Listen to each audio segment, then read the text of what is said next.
All right, everybody. Welcome to the New Year's Eve rant. I'm Rosie Convoy. Got Jason with me. So, okay, we're just waiting for a few people to pop on. I got Mr. Green Thumb Ottawa already shouting out Happy New Year. Nice to see you too. We have a guest backstage from Operation Good Oil. All right, we've got 4 people watching now. Kia ora. How is everybody today? All right, so what a year it's been. Am I right, Jason? Yes, yes, it was absolutely crazy. I'm actually getting a feedback loop. I've got to eliminate a sound source. Uh-oh. Is it my voice that's echoing, or? No, it's me. It's my system. Okay. What I'm doing is I'm also broadcasting this live on State of the Nation YouTube channel. So I just got to figure out how to mute that so I can hear you directly. Get a good old-fashioned pillow. No, just kidding. Muffle it. Just muffle it. Well, we have 4 people watching. Welcome to the show. If you're in New Zealand, good morning. Happy New Year's Eve. If you're in Canada, good afternoon. Happy New Year's Eve. Yeah, so just wanted to talk about what an amazing and crazy kind of year it's been for us. I know that everybody kind of remembers the trucker convoy that we had here in Canada. I watched it from British Columbia as the truckers made their way to Ottawa. Got pretty excited, and yeah, it's been awesome. What was it, like only 6 days after everybody got to Ottawa? New Zealand, you guys started your convoy from the North Island down to Wellington, and then from the South Island up. What is that? Yeah, so anyway, oh, we've got the Chad. Hi, the Chad. Oh, the real Brett. I did have a Merry Christmas. Thank you. All the best to you in the coming New Year as well. So, Jason Benbridge, I met you under the coolest circumstances. I'm just going to battle through this for a minute.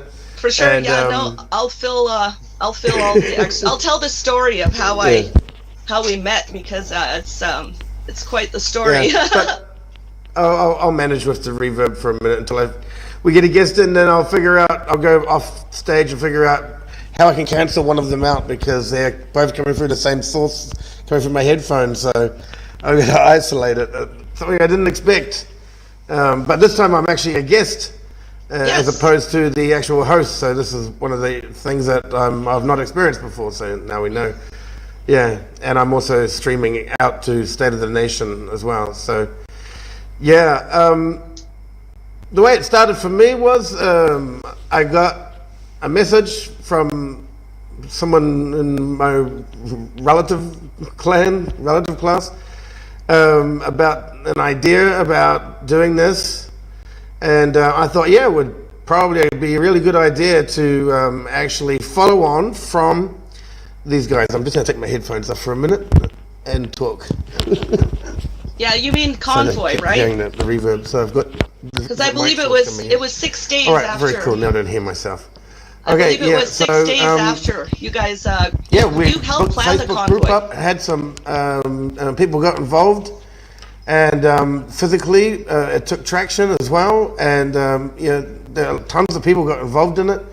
I've actually made a few videos from that time, which we can actually look at. They're only a few minutes long, 3 or 4 minutes long each video. Keep them nice and short. So, and yeah, they marched. They did it. They marched all the way into. They convoyed all from all around the country into Wellington, just like you guys did, eh? It was very exciting to watch, because I missed the convoy to Ottawa, like watching the live feeds. I was a double vaxxed basically a virtue signaler until the truckers woke me up. And it was exactly on January 29th that a friend of mine invited me to a support rally in my hometown in British Columbia. And we went, and it changed my life forever. And so I jumped right onto all the lives that I could, watched everything from British Columbia. And within a few days, you guys were organizing your own convoy to your parliament in Wellington. And I watched it, and you were the organizer. I was watching you. You were posting where the meeting places were, at what time. And I was just cheering you guys on so much from Canada. So I was so excited because, yeah, the Canadian truckers, they were the big a stone hitting the pond that started a ripple. I think within a couple of weeks, there were 23 different countries that had their own convoys. So New Zealand, of course, being one of them. And I was very excited to become a part of it. So you were the admin for the group. And you were posting, and you were diligent. You were absolutely on top of it, encouraging everyone. And I was just trying to do my bit from Canada and cheer you guys on. So that was it meant a lot to me. So, but then the trolls hit, right? All the haters and stuff hit the page. The trolls. Yeah. So I private messaged you and asked you if you could please do something about it. It's terrible for morale. And you said, well, why don't I just make you admin for the convoy page? So, yeah, it was exciting. At first, I was really like, no, too much responsibility. So you made me moderator. But within a couple of days, I wanted that power to be able to block people that... The power of social media! Right? I needed that. Because there were some people, you were so busy. And, well, of course, the page was gaining traction. I think we grew from 2,000 to 10,000 in a few days. And so the spam was horrible. And I was on top of it. I was going through all the feeds and deleting as much spam and blocking as many spammers as I could. So the two of us, we made quite a team. We really did. Never met before. Yeah, it was pretty amazing what we did with just two people and like all the people on the ground. But to be all honest, to be so we just listen to myself again now. So yeah, I mean, it's amazing what we really did. The people on the ground, they're doing their thing. We mostly, our Facebook group represented mostly the North Island, South Island crew were working with us in conjunction with us as well. But for me, I took the position that, Facebook, I'm overseas, so it'd be cool. I could cover all the convoys, and it'd be a really cool thing to keep track of. And considering at this time where it's pretty meaningful what's taken place over the past 12 months, I guess. Now we're already into January, so we're getting close to the 1 year anniversary coming up. I know. So what's taken place around the world actually has been quite meaningful, not just in New Zealand and Australia and Canada, but seemingly these are the key target countries, Canada, New Zealand and Australia. So it's really unfortunate that these people are sort of treating the Kiwis like that. We'll put my light on. Treating the Kiwis and the Canadians like that. And they're not very nice people, to be honest. No. What they're doing to the general population, yeah, not very nice at all. But after you got, you guys actually ended up on the very first convoy. Sorry, you didn't end up on the very first convoy. You led another convoy. You got involved. You went on a mad road trip, right? I did. Yes, I did. It's been quite the adventure. Yeah. What kind of ground did you cover? Well, I'm over 4,000 kilometers from home, and I've put about 12,000 on my Jeep. So it's been it's been quite a year.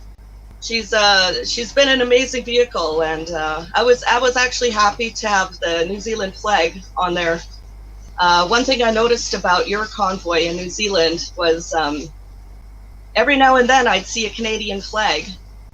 And it made me so emotional and so grateful that you guys were kind of just, carrying the torch as well. So yeah, I was more than happy to put a New Zealand flag on my Jeep and represent and give you guys that credit and that shout out, because you guys work so hard.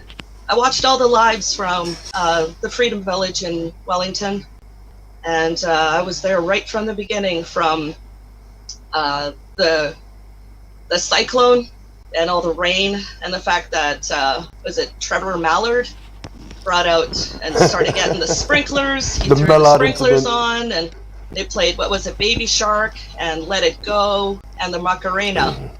And instead of letting any of that defeat you, New Zealand with the Kiwis, they really stepped up, and you learned the Macarena, and you were ready for it in case he came back and attempted that again. And he just watched. That's what they say. Yeah, I saw the picture. He had his mask on. He was watching from Parliament, all sullen, and it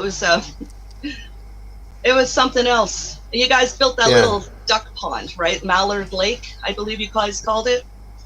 You guys brought in all the straw. You covered all the grounds. You put up your tents. Built the most amazing village. The food tents, everything it was just amazing to watch. I was watching Chantel Baker, her live feeds. I was watching Papa Hones, one whana at a time. He was fantastic. He was one of my favorites, and he was at Wellington there. And it just absolutely, it meant a lot to me to be a part of it. So thank you, Jason, for seeing my potential. Well, we all have potential, don't we? We all have it in us. I mean, look at us. I mean, initially we were not actually participating. Well, I have definitely never participated in a convoy, except the traffic jam in Vietnam, recently. But overall, it just goes to show that, even though we weren't there physically, although you eventually did get involved and muck in physically on the second round, but it's just amazing what we can achieve by support online. It's an international world. It's a bipolar world, multipolar world, sorry. It's a multipolar world. So I guess, you can do it. People can do it even from sitting at home, cheering on their people if they can't physically make it there. But it was good to see the entire movement of freedom-loving people actually get involved and cooperate for once. It was amazing, to be honest. And they should really do it again more often, more and more. The support at the side of the road, like the people who showed up with signs and with flags, and in Canada and New Zealand, it was just absolutely amazing to see. And then the videos, those videos that people made that came out after, that had like fantastic music to it, and just, it's been absolutely amazing. I wouldn't trade any of it for the world. Yes. So no, it was it meant a lot. So of course I got myself another flag. One to hang in behind. Oh, you got a new one. This is the antique one that I bought at an antique store. That's right, you did. Yeah. That's right. So it's nice to see us hanging out together on the wall. So. I've got my flag behind me. Yeah, this is the state of it. The state of the nation flag. The state of it. The crime scene behind me. Yeah, the global crime scene. Right. Yeah, it was absolutely interesting to watch, because it was day 23 when the police finally came in Ottawa and started pushing the protesters out, and it was day 23 that it happened in New Zealand. It was absolutely bizarre for me. It was seeing it with surround sound, with just a bit of an echo. What happened in Ottawa happened to you guys in New Zealand. And it was on the same day, and it was in the same means, and it was the same thing. Peaceful protesters, being mistreated and manhandled, and just it was really difficult to watch, because Ottawa broke my heart, and I just remember feeling so frustrated, because I was 4 provinces away, and I wanted to be in Ottawa so badly. So to see it happen just a few days later, was it March 2nd, right? Mm-hmm. Yeah, that was and a it's a very day. long distance. Yeah, it's a very far distance. to So travel. Your country is quite expansive compared to New Zealand. Even top to bottom, probably a couple of those will fit into Canada. well, it's I've researched. It's New Zealand's what 1,200 kilometers from top to bottom, and I've traveled more than 4,000 just to get to the Ottawa area. So There you go. There you go. A good 3 times the size. it's been interesting. I actually finally went to Quebec while I've been out here. Had never been to Quebec. Came really close to going to Nova Scotia, so that was exciting too. Everything just, being here. I never imagined I'd end up in this area. I never imagined I'd end up moving to Ontario, and I never thought I'd ever get to the eastern side of Canada, and now it could be something I do in the spring. Just continue the road trip. So absolutely, yeah, no, it's been wonderful. It's been a fantastic year. It's had its ups and downs, and I'm just so thankful and so grateful to be a part of it. Absolutely, it means the world to me. It's like you guys are in my heart for sure, all of you. So Yeah, it has been an eventful year, full of all sorts of strife and madness. When you got started, you were involved. You probably I got to recap on it because I was not hearing properly earlier before. When you led a convoy, or you were in the front pack of a convoy. Where did you guys kick off, and what was your destination? well, that short video that I made, that was in my hometown, and a convoy, the Great Canadian Cruise, they left Ottawa right after everything got dismantled, and they made their way across Canada, and because British Columbia was the last province to end the mandates, Yes. they were determined they weren't going to leave us behind. So a whole bunch of them convoyed out to British Columbia to try to get more people involved, to kind of wake up the sleepy. And I was watching their live streams as they approached my hometown, and I was just beyond excited to meet them and join them. And I got invited. They're like, you know what? We like your attitude. We like your positivity. You're a fun person. So they asked me if I could join, and I did. I quit my job. I phoned my Fantastic. boss. I told her I was going to be going out to Ottawa. I had been invited to become part of the movement, and there was no way I was going to sit back and just have my phone to yell at. I needed to get to Ottawa.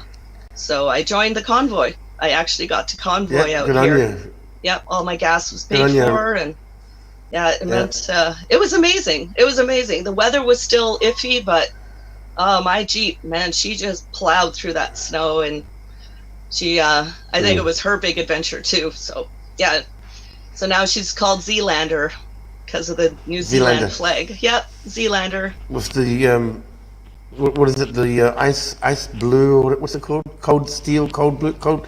Oh, the cold steel, the blue, Yeah, was like a it cold steel. blue look. steel? I think it was blue, Blue steel. steel. There you go. Blue steel. Look. Yeah, The there was Zealander. Magnum and there was blue steel. Yeah. But it was absolutely And you amazing. took your cat with you. I did. I brought my Danny boy with me. He's been staying at a friend's now since it started getting pretty warm in the summer.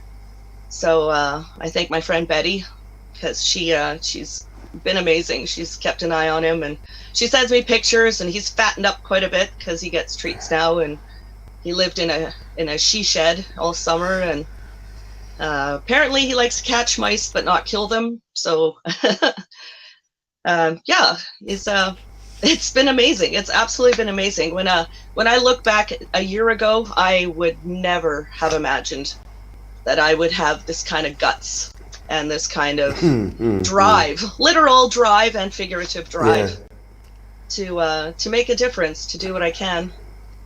So yeah, that's Makes kind you of mad enough. Makes you mad enough to do something. well, exactly. Yeah, Yeah, you yeah. sleep for so long, and then That's right. what are you gonna do when you wake up? You look around, and there's just like you can't not do anything, And I've always been a bit of a, I care too much sometimes, and it comes back to bite me. But this has been amazing. I've never been to New Zealand. I've always wanted to go. I'm a big, huge Lord of the Rings Tolkien nerd, and yeah, I love your accent. I love the accent. I love the flag. I love your national anthem because I had never heard it before, but Oh then yeah. I heard it on one of the live streams from the Beehive, and it was amazing just listening. You guys have a beautiful national anthem, absolutely beautiful national anthem, and it's actually a bit of an earworm. It'll stay in your head for a few days, so that's a good feeling. I was just reading actually that it was written by an Irishman. Of Oh, all. really? Yeah, Makes that me. actually that post popped up during the week. That's Yeah, awesome. it was written by an Irishman apparently. Gabrielle and Daniel are going to come on, so they might be able to confirm that. Yeah, And speaking of guests, we do have Daniel Rurik waiting in the rears there. And yeah. before we flip over to him, I've got a little video teed up. I'm going to share my screen and play a little video that I made of the compilation of the New Zealand convoy from north and south to Wellington. And I'd it'll love take to about see three that. minutes. Yes, So I've got please. that lined up. So I'm just going to set up my present, and forgive me if we have any technical difficulties because this is the first time we've used this platform, but it's actually very nice. I like it. So it seems a lot easier than what I've been doing previously. So I see let's Carl give it a Barkley. I crack. see your comment. Once I heard that the people of New Zealand were heading to occupy our parliament grounds, arrived early the first day and parked my freedom van at the middle gate where I had always parked for protests. That's fantastic, Carl. I'm so glad you went there. I probably saw you on one of the lives, and I'm really glad that you were there. It was absolutely amazing just to see it. The big lit sign, the freedom sign. Yeah, it was. I felt like I was a real part of it. But I mean, of course, I inserted myself. That's what I did. But I wouldn't change a thing, except the outcome. Of course, I would have been nice to have had him. A little Well, I bit think a more lot of success. people. I think a lot of people will have the same opinion that you have about that the outcome, Well, and even it's still not over. It's still not over. There's still a no, long way to go, I believe.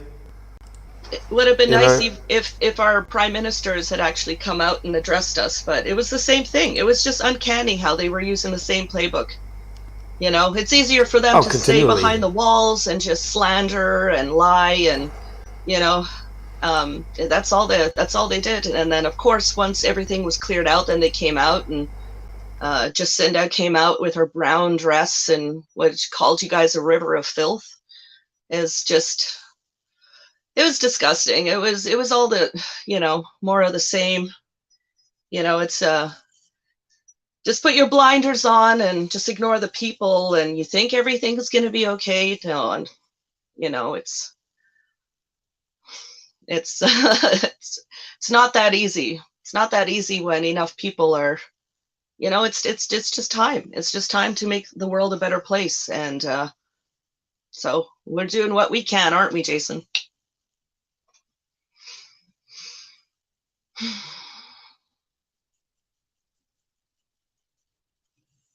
So, how's the video? Are you frozen now? Looks like you're frozen. Oh, there we go. No. Let's see. Comments. Yeah, I miss you too, Mr. Green Thumb Ottawa.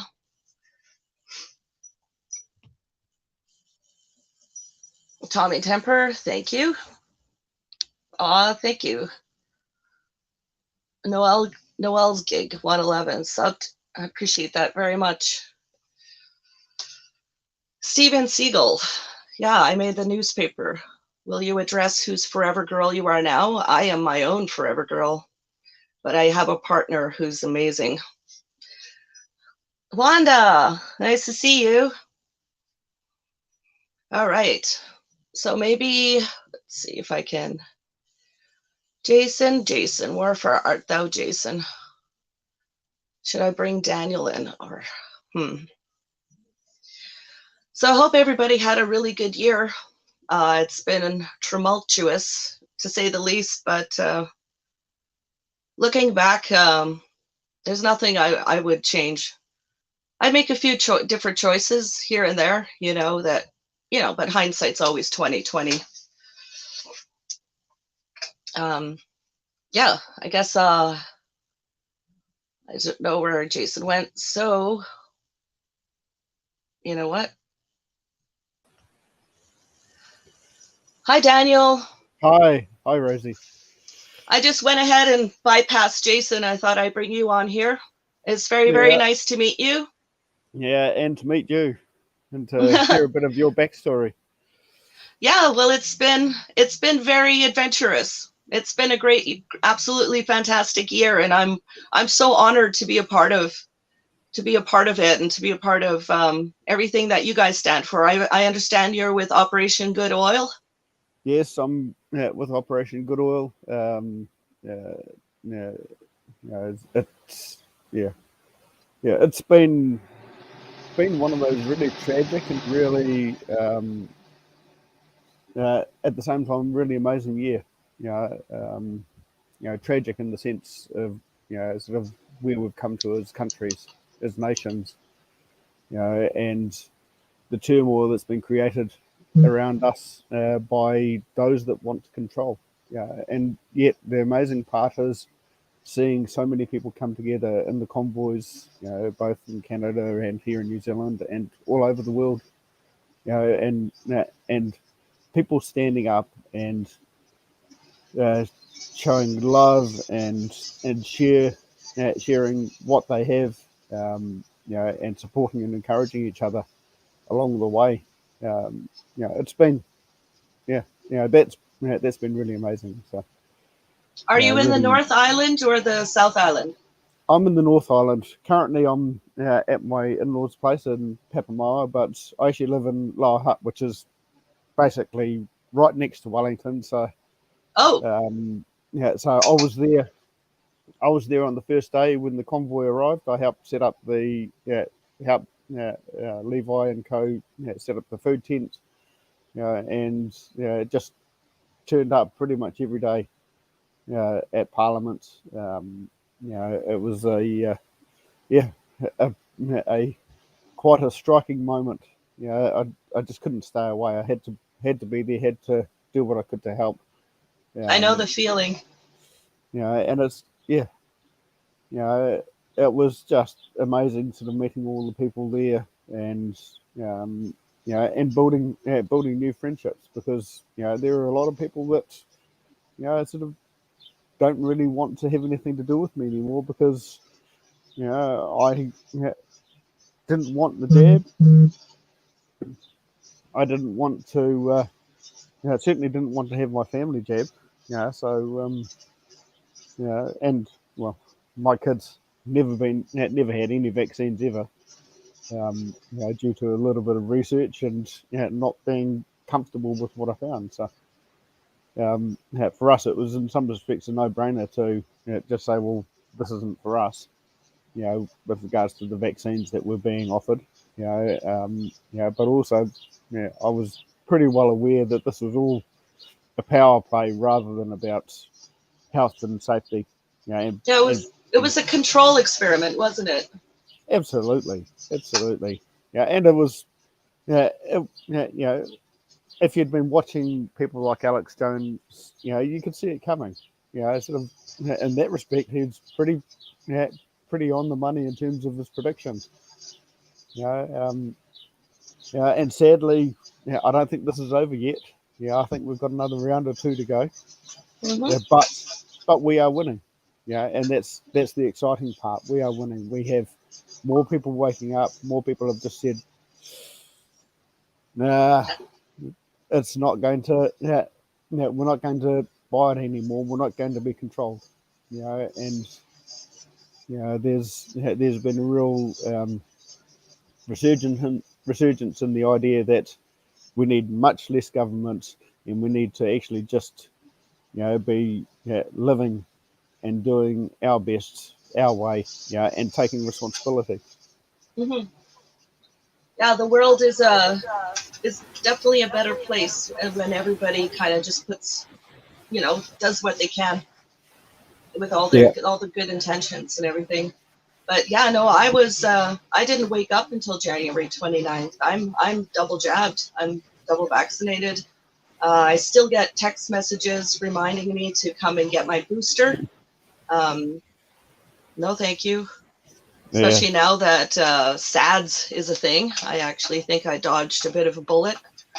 Um, yeah, so I'm really happy that you were there. So you met some people there. David Hosking.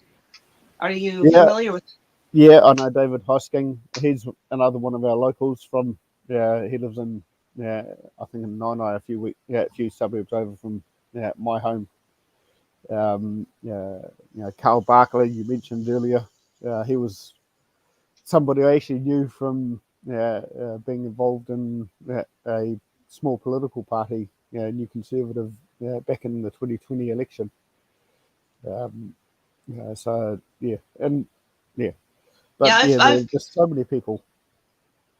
I've met him now. In the meantime, we've actually he ended up we became I saw like on the Facebook posts and everything, and I got this message, saying thank you so much for everything you do, because I was helping Jason run the New Zealand convoy group on Facebook. I was one of the admins, and he phoned me one day through Messenger and told me that I had inspired him, and I was like, "Whoa, dude! Like, I'm just a nerd, I'm not even in Ottawa." But he said, "No, this is all the comments that you make, all the encouragement that you give people. It really means a lot." And he told me his story, which was amazing. That he actually worked at Parliament and went down on his lunch break, spent a few minutes with the protesters, and never went back. Yeah, Just that was it. His heart was absolutely. He was, yeah. He's yeah, an amazing person.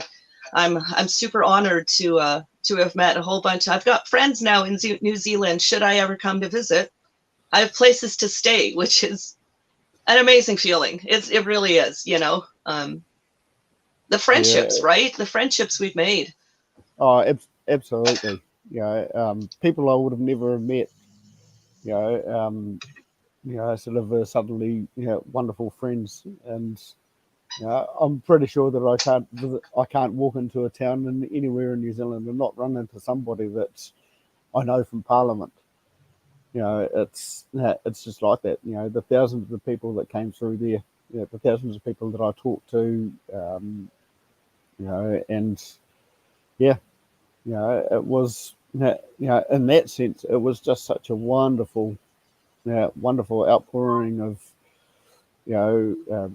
love, of friendship, and you know, And sort of just understanding. moment.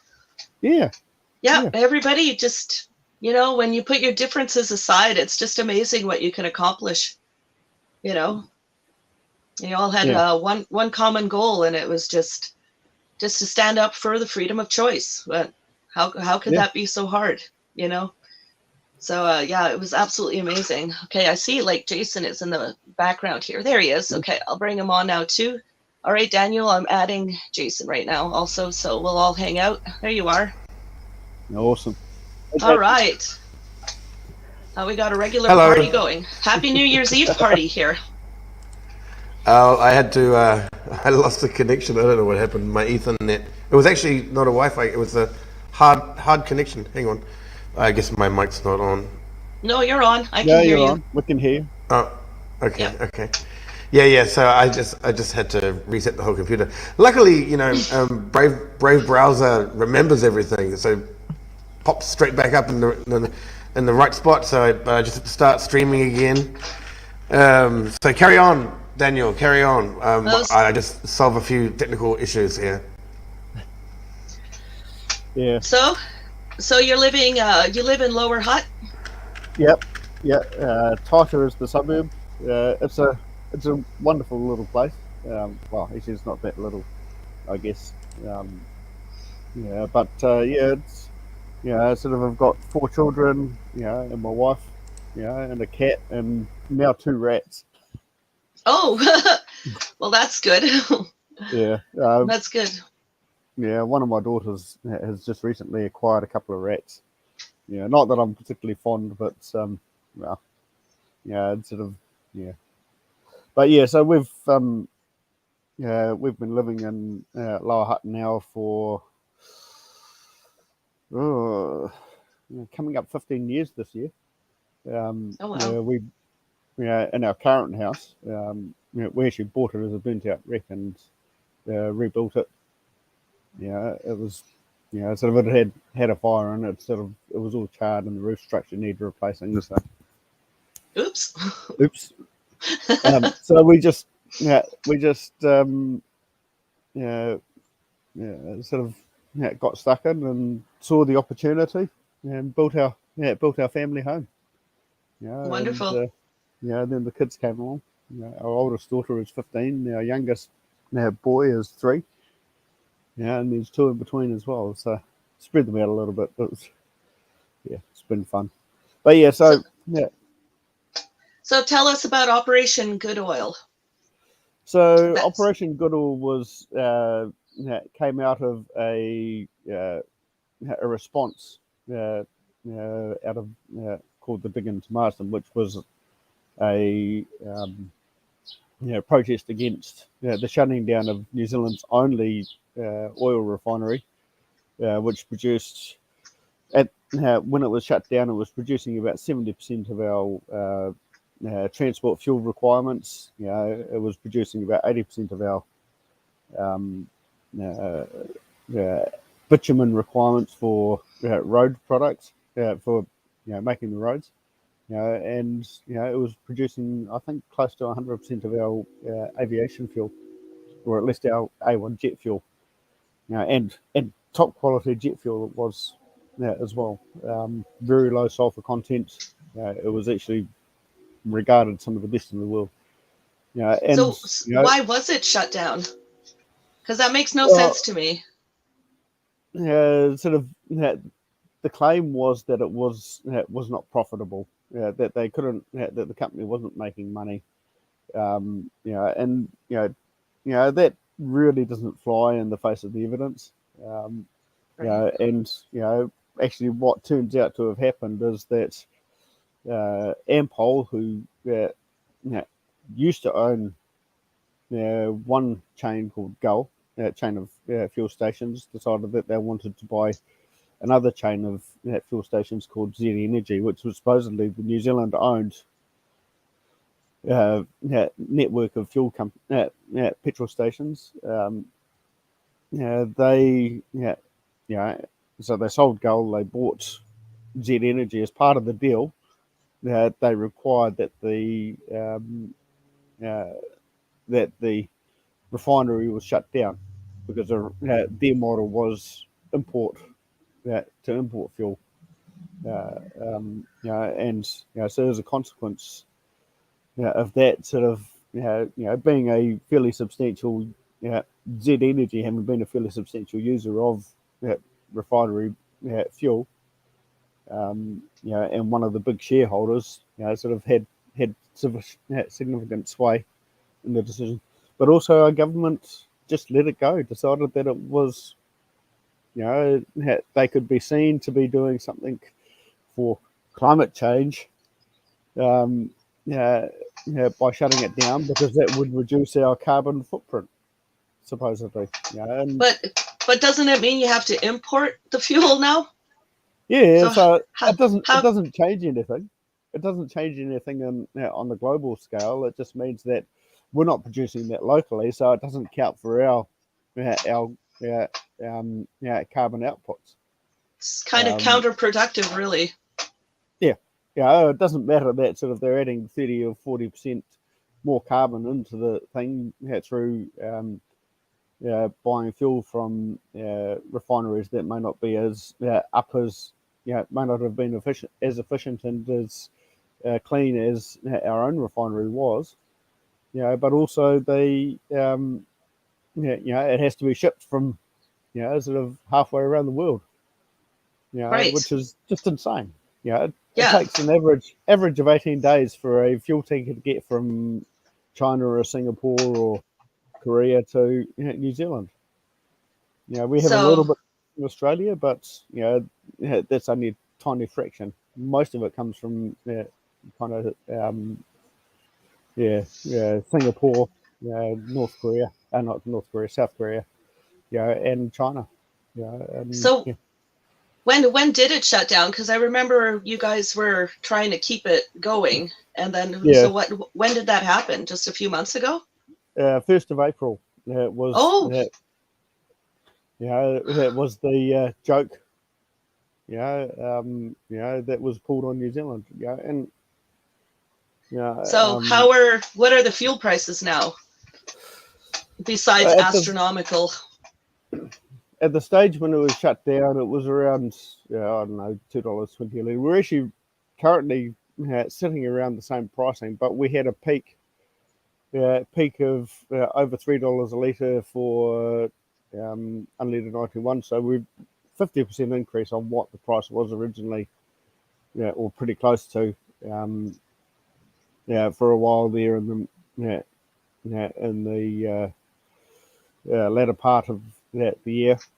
Um, and sort of our diesel actually increased. Diesel was always 30% cheaper per litre than the 91. Now diesel is pretty close to the price of the unleaded 91 octane petrol, but it actually did increase past the cost of unleaded 91 petrol as well for a little bit there. But it's yeah, and that's part of it. The other part of it is that our roads are falling apart. Because the refinery here used to provide a very, very high quality bitumen, which is designed for specifically for our roads. Mm-hmm. Right. And I think they produced about 80% of it at the refinery, and what was imported often ended up being shoved through the refinery to bring it into spec with what was required for our roads. Mm-hmm. Because of the temperature range that we experience and the way our roads are constructed, they have very tight specification for the bitumen. And since the refinery has been gotten rid of, we're entirely reliant on the specification to be met by external providers over on the other side of the world, and that just doesn't happen. So as a result, we've had bitumen which just peels off. Sort of our roads literally are falling apart. In Wellington, we've had a major new section of state highway that has been opened, and sort of within weeks, the seal was starting to peel off, and stones were flicking up and cracking windscreens and all sorts of carry on. North of Auckland, there's another section of road which just the other week, they laid down some new seal on it, a new section of road, and within days, they were having to actually go and scrape it all up again because it was actually lifting. The seal was completely lifting in big chunks off the road. It was completely undrivable.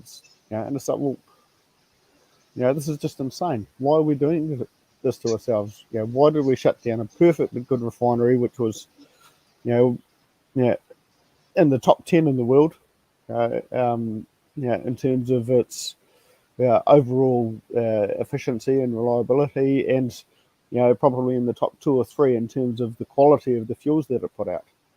Mm-hmm. And now we've all noticed that our fuel consumption has gone up. Because the quality of the fuels that we're getting is nowhere near what was produced in All country. for the sake of profit, hey? Because honestly, when it Well, comes to like reducing the carbon footprint, I don't see how having it shipped halfway across the world improves that in any stretch of the imagination. So it just anyone with any common sense can see right through that, and it's just Yeah. it's like being Well, gaslit, right? yeah. Literally. I think it's more than just profit. I actually think that it's a power play. Yeah, it's part of the narrative. It's the same thing why they rolled out the vaccines. The vaccines weren't about healthcare, it was about power. It was about Hmm. controlling people, making people scared enough that they would be begging the government to save them. Hmm. And what they've done with with shutting down the refinery is create an environment where we are entirely reliant on the government to regulate and the government to save us from high fuel costs, to yeah, to work together to build this global empire, you Hmm. know, in order to allow us to continue to function in what we thought was normal. And at the same time they're continuing to roll out their wicked agenda, under the guise of climate change. Climate change is just another excuse for power. And as a consequence of that, sort of, what have we got now? We've got them rolling out the 15-minute city. Right. So we've seen what's going on in Oxford and Cambridge in the UK, where the council has actually passed bylaws whereby they're going to say, well, you can only, you should live and work and do everything you need within 15 minutes of, within this block that is considered a 15-minute city. Hmm. And it's a real problem if you happen to be, it's not 15 minutes from where you live.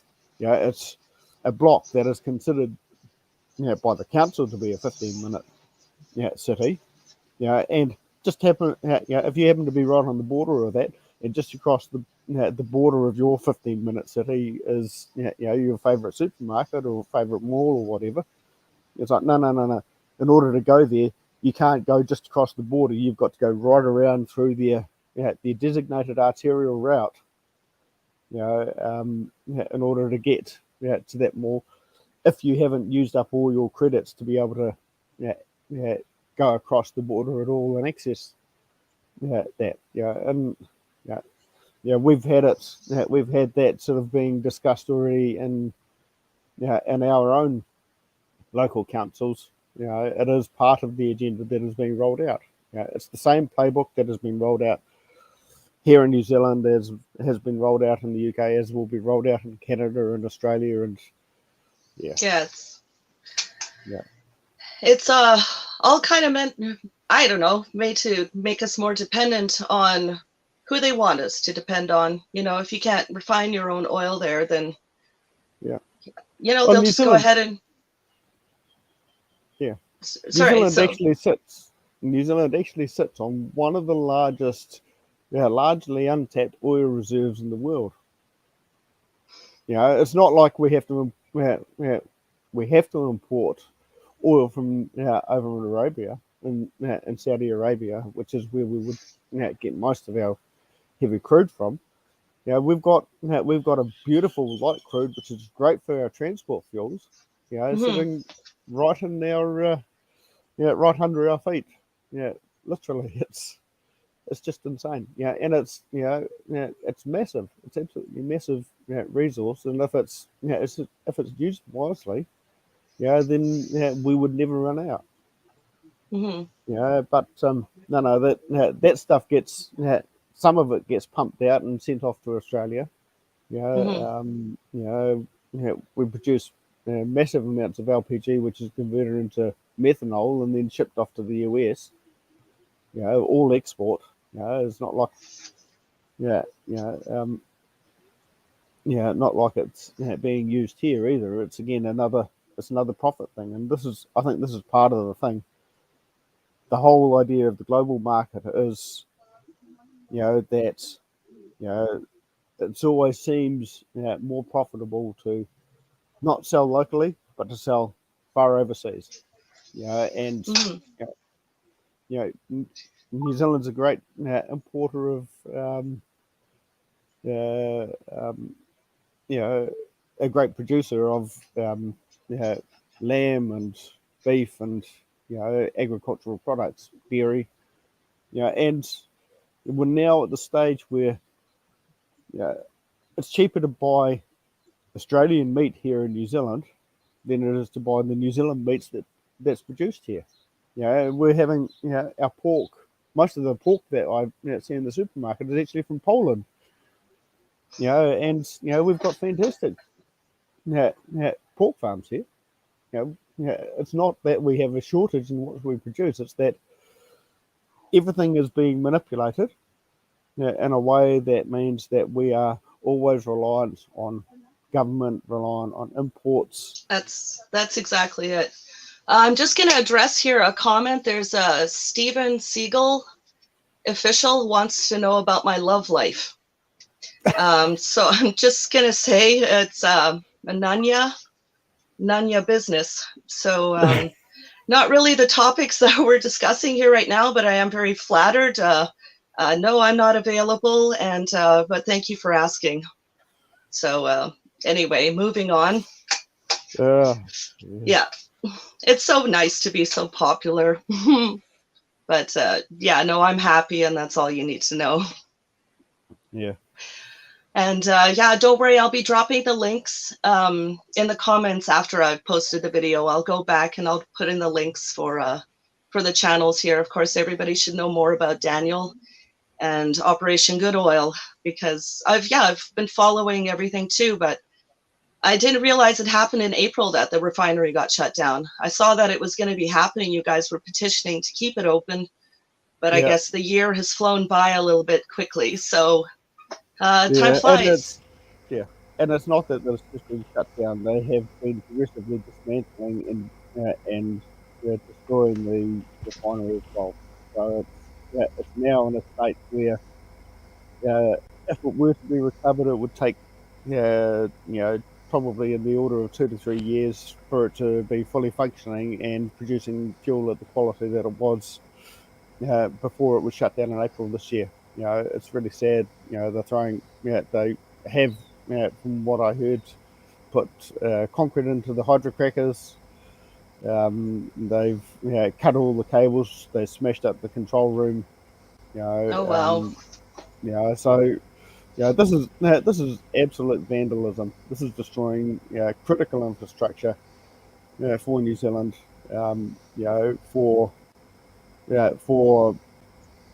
For profit, for power, for control. Because you control the energy, you control the nation. Right. Sort of energy is critical to our food production. And and this is what they want. They want control. They want to be able to starve us whenever we don't comply, whenever we don't go along with their narratives. And it's well, it's all a part of the WEF, the WEF direction, the WEF future of the world. Eat your bugs, back, get Jason. your bugs. I just dropped a whole bunch of links and just sent some messages to people to try and coordinate. But I'm back, and for my number one guest, you're more number two. That's okay. It's no problem. It's okay. Always there to support the team, Yeah. But the whole thing, like they definitely did that. This whole energy agenda has actually been planned for quite a while, But there's no way that any nation, like say for example, I'm in Vietnam, there's no way that they could cope with a full move over off oil, petrol into EVs. It would literally break the electrical system. The grid would just collapse underneath the weight of it, because there's only enough solar farms and enough gigantic windmills to charge. It's limited. And having 100 million people suddenly switch to EVs, and then having their scooters, their e-bikes and all that. Like in China, actually, I had an e-bike. Oh, Elon. I had an e-bike in China. But they're very nifty little things, and it's just to get around about town. I took it on one road trip, and but yeah, I had to supercharge for like 20 minutes, sort of 2/3 of the way to my destination. But there's a supercharger there, and they're not really good for your battery actually to use those superchargers. They're better off having your own charger at home on your own electricity and charging it overnight, and that's much better for the battery. But see, these superchargers, they wear down the battery really fast because they put in a huge surge of energy. So your battery has a shorter lifespan. So, how clean is that? Having to keep mining all these materials to have these batteries. And, excuse me.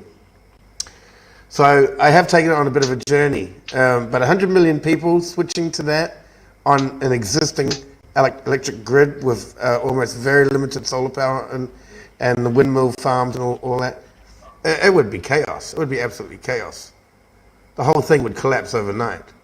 Yeah, Literally, I don't think there's a single country that has the infrastructure in place for any of that. So no, and this is the issue. This is the major issue. yeah. Well, it's by design. They don't want every country to have the infrastructure for it. They want every country to be, resource poor. And with scarcity, they can control, the control grid.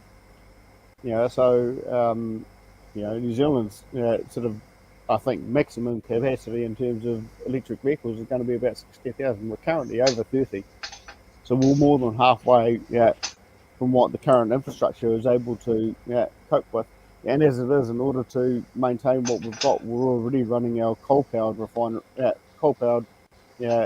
generator, pretty much at 100% capacity because we don't have the hydro and geothermal and wind power capacity to actually meet that need.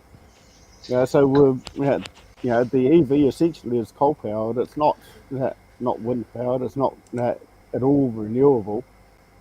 And Carl Barkley here has a good comment. He says, Dave and me have been following every day the fuel tanker ships coming to New Zealand since June. It's taking 18 to 22 days sailing time to get from Asian refineries to New Zealand's ports. And we don't have enough tankers coming in. I've seen that. And I've spoken to a few people in New Zealand that said that, you pull up to a fuel, like a gas station and it's closed. You don't have fuel. So I couldn't imagine how frustrating that would be. It would really feel like it's almost like wartime and you've got to get your rations right. And you got to have always a couple of spare jerry cans. Do you guys call them jerry cans in New Zealand? Not really. Just fuel cans. Fuel pan? Yeah, fuel can. Gas can. Yes. Yeah. The red thing. Mr. With the Carl Barkley. Yeah. Sorry. Seeing it in the comments here. Oh yes, you're addressing it. Go ahead.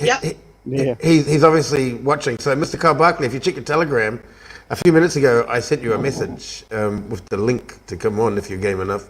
So we need an expert. The more the merrier. We had David Trotter lined up, but he's got himself tied up with something now.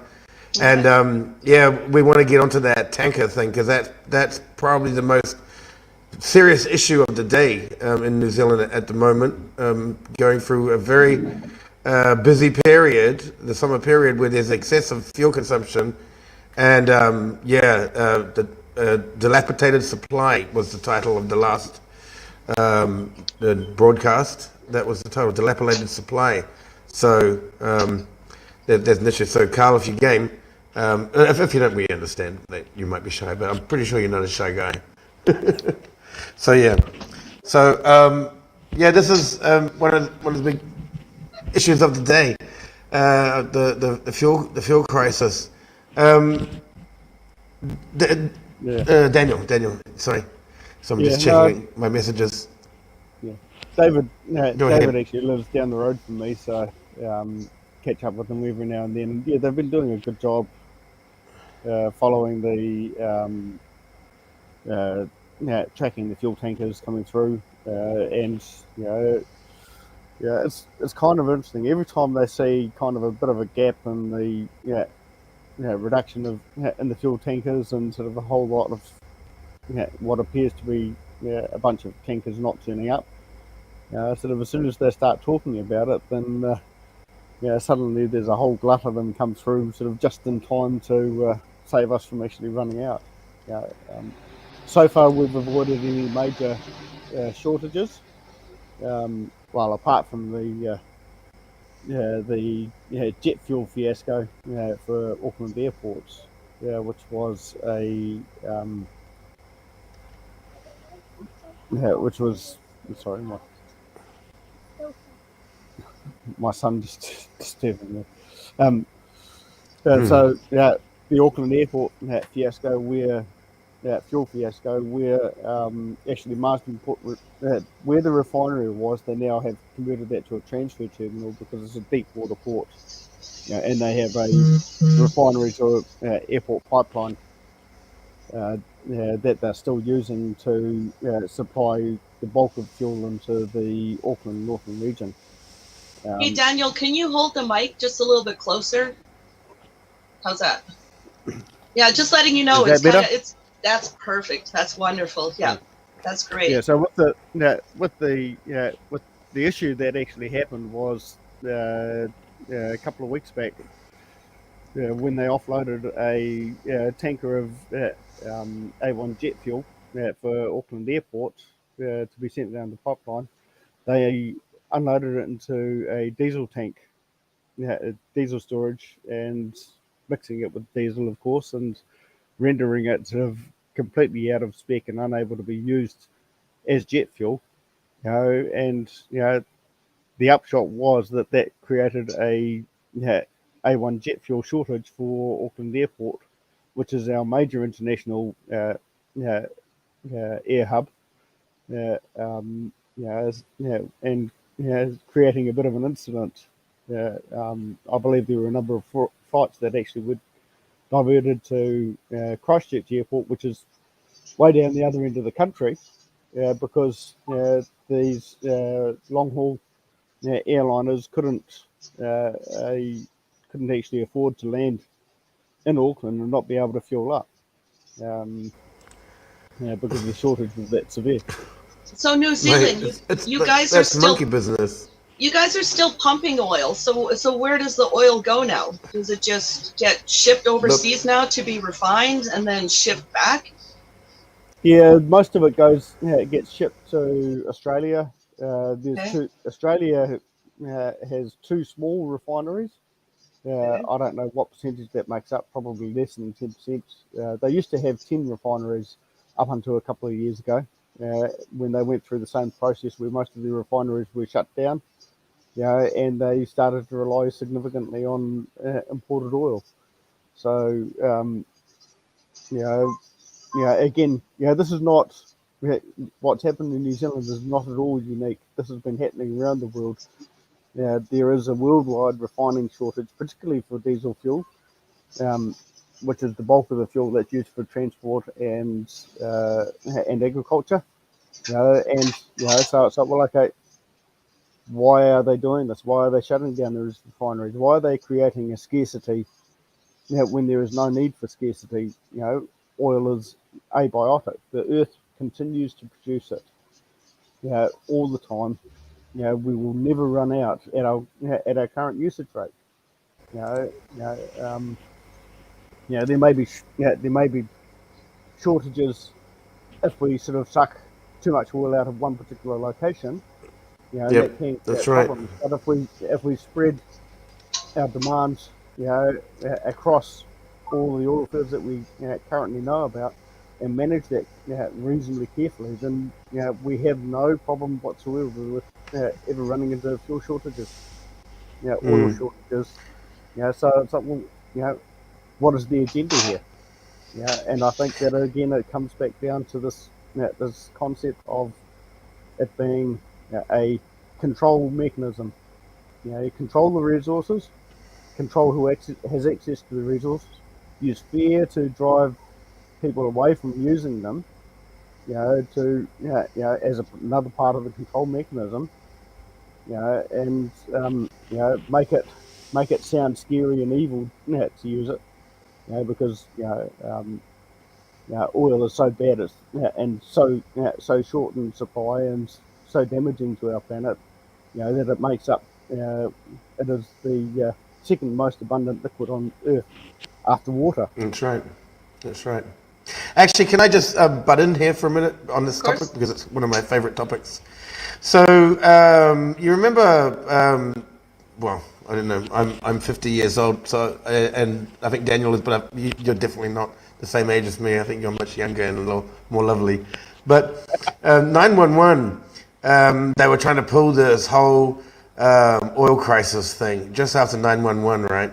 And but I was doing my research at the time, and I was looking on OPEC websites, and while on mainstream media they were screaming that they're running out of their peak oil, peak oil, peak oil, these elites were live on video and their own website at OPEC and slapping each other on the back saying, "Oh, we had never made so much money, business is doing really well, profits are soaring." you know. And I used to teach English in China, and I was there for 7 years. And when I was there, I was teaching at an adult training school, and I met a Chinese man, and he was a student, and we would talk about stuff like this, and actually we were talking about climate change and peak oil and all that sort of thing. And he was actually a professional explorer, so he works on oil rigs and exploring and getting that stuff out of the ground. And he said to me that it is abiotic. Now, I'd already known about that because I'd heard from the Russians and, online. Back in the days, you used to be able to get really good information online. Now you can't because it's all very, very sensitive and dropped down in its algorithm. But, the Russians already knew that oil was abiotic. This is why Russia's not worried about this fuel crisis because they have plenty. And so he actually gave me an affidavit. The guy actually gave me an affidavit. I didn't keep the affidavit. It got lost during a journey. But I do have the audio version of it. I actually have in Chinese. I still have the audio version because I got a Chinese person to read it out to me, and I recorded it because I was going to make a video about it and use it and then retranslate it back to English again. So the reason for the deception around oil is that the cartels, the big cartels, the oil cartels, they have grabbed hold of the historical books, and they have convinced everybody that it's a fossil fuel, and only to dominate the market. That's the only reason they do it. They want to dominate the market. They wanted to at that point. And I'm picking that these very same people are the ones who also now want to dominate the new green market. They're just jumping from market to market, just taking advantage of people's naivety, really. And We have I Carl asked him, Barkley in the backstage. Can I bring him on the panel? awesome, bring them All on, right, yes, all thank right, you, Carl. Wonderful, wonderful, awesome. No, oh, he's gone. Shoot, he was there. He'll come back in a he was minute, there. he'll Yeah. come back. Yeah, he'll come back. I'll tell him to try again. Try again, Carl. Yeah, but the reason they don't tell you, the reason I asked, why don't the Chinese government tell their citizens about this? And he said that the cartels, the oil cartels, have got it under so control. They've got it under so much control, the narrative, that even if you told people, they wouldn't believe it because they look on CNN and they look on Discovery Channel and Nat Geo and everything's a fossil fuel. Right? So the whole narrative is controlled by these cartels, and even the Chinese and the Russians don't even, well, they tell the oil explorers know, but the general population, perhaps now that's going to come out in Russia because Russia's doing a clean slate now. I don't know where that's going to go, but maybe that's going to come out now. But China's definitely not going to say anything about it because even if you tell people, they just think you're crazy because they watch the complete opposite on TV. Even National Geographic, even in China, where they do get National Geographic. It's not letting me bring Carl on. It's just giving me the option of kicking him out, and which I'm absolutely not going to do. So, oh, sorry, Carl. I really, really tried. Hopefully, maybe it'll work, but I don't know if you had your camera on.